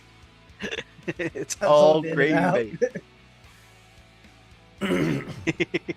You actually did a pretty good job keeping up with the conversations, though. You had stuff to say on the Votann. You had stuff to say on the paint jobs. Whole time. Yeah.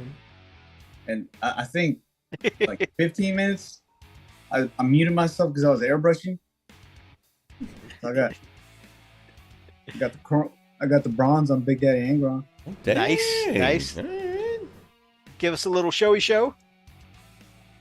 Very nice. Nice. What? Oh, not that kind of show. Oh. God. The Angron Burlesque. Oh, man. Frico Licioso. Yo! Any closing thoughts from you? It was a great show. I loved the spirited discussion. I really did. I love the fact that we have very passionate people in the community, in the chat, and friends that are passionate about their armies. I love that. I absolutely love that. And you know what? I'm really excited. I'm excited to see what this Votann army is going to come out. I really want to see how they're going to perform on the table. I want to see how people really take on to them. I love the aesthetics, and I secretly want one. Want an army. We might take a look at that. We might take a look at that indeed. No secret that I want. No, you're a rat bastard, man. We already know that. So yeah, but we're a little more fun. Anyway, so I come into Angron Burlesque. No, man. So I'm really happy. I'm glad that you guys, we're getting the squats. It's cool. They're coming out, and it's about damn time that they did. I totally agree. And I really hope that once you get them, you really enjoy them. Have a good time with them. That's the whole thing about this game, is that you have to have fun. Have fun with it. Oh yeah. Because if you're not having fun with it, hey, it ain't game. It's not the right kind of game. It's like, they say, hey, we're going to play a game. You're going to go running, and we're going to come hunt you. That's not a game I want to play. I don't think that's going to, that's a one-sided game. I don't want to play that game anymore. Different kind of game. Different type of game, yeah. So it's all good. For me, I am going to be doing some painting and chatting and hanging out after the show. If you guys are interested, hit me up, or you can check out our Frost and Fist Discord or the Frost and Fist Facebook page for links. I'll send out links, and we'll do some hobbying together a little bit after the show. Oh, before I forget, I'm sorry, I didn't mean to interrupt. Don't forget, check out Oni's tutorials. We're trying to get them out every Wednesday, but between Wednesday and Thursday, roughly, you guys are going to see them. So we're going to try to have a tutorial every week. It'll be awesome. Like Sophia, Nygaard, and Jenna Marvel say every Wednesday/Thursday you'll get a tutorial. And I have a couple of YouTube Shorts tutorials that I've got planned soon. Nice. Where they're just going to be little hobby tips. The Just a YouTube tip? Shorts I love be the tip. 60 seconds. So just a quick hobby tip for you that I'm going to be doing. I got a couple of them. Just a quick tip. Show me your tips. Just a tip. Just the tips. Everybody's favorite game. I love that. A quick tip. I know we got a little salty, maybe a little impassioned, maybe. It's all in love, guys. We're excited about this army. We actually love the look. We apparently all three of us want to play some Votann. Did you say passion? So even though we brought up concerns, I mean, we like what we like, and it's gonna be. You'll see them on the channel, I'm sure. Love some squats. If you guys are still with us after all of our mouthing off tonight, then man, we really appreciate you. Or if you're just coming, we appreciate you. Our mouthing off. We're a team. Collectively, we were mouthing off. Anyone popsicle? Just the tip of Angron's Burlesque. Absolutely. Absolutely. Well, just a tip. It's a. It's just one of those kinds of shows. JK, the spots are pretty cool. Yeah, they are pretty cool. They are badass.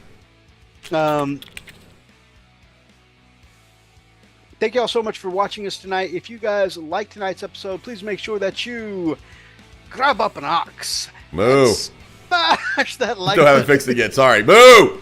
Moo! Name of the Emperor. If you're watching from the archives, feel free to drop us some comments down below. Feel free to be Moo! I would say ridiculous. Well, no, we had at least Dick, one who you ridiculous calling it, Dick? conversation. Moo! when we talked about the Angron Burlesque. But any of these ridiculous or very opinionated conversations tonight. And if you guys are not yet subscribed to the channel, What are you waiting on? then we would love to have What are you you waiting as on? part of the pack What? here on the Frost and Fist. What? So please make Boo! sure you hit that button and subscribe. Till next time, guys. Stay frosty.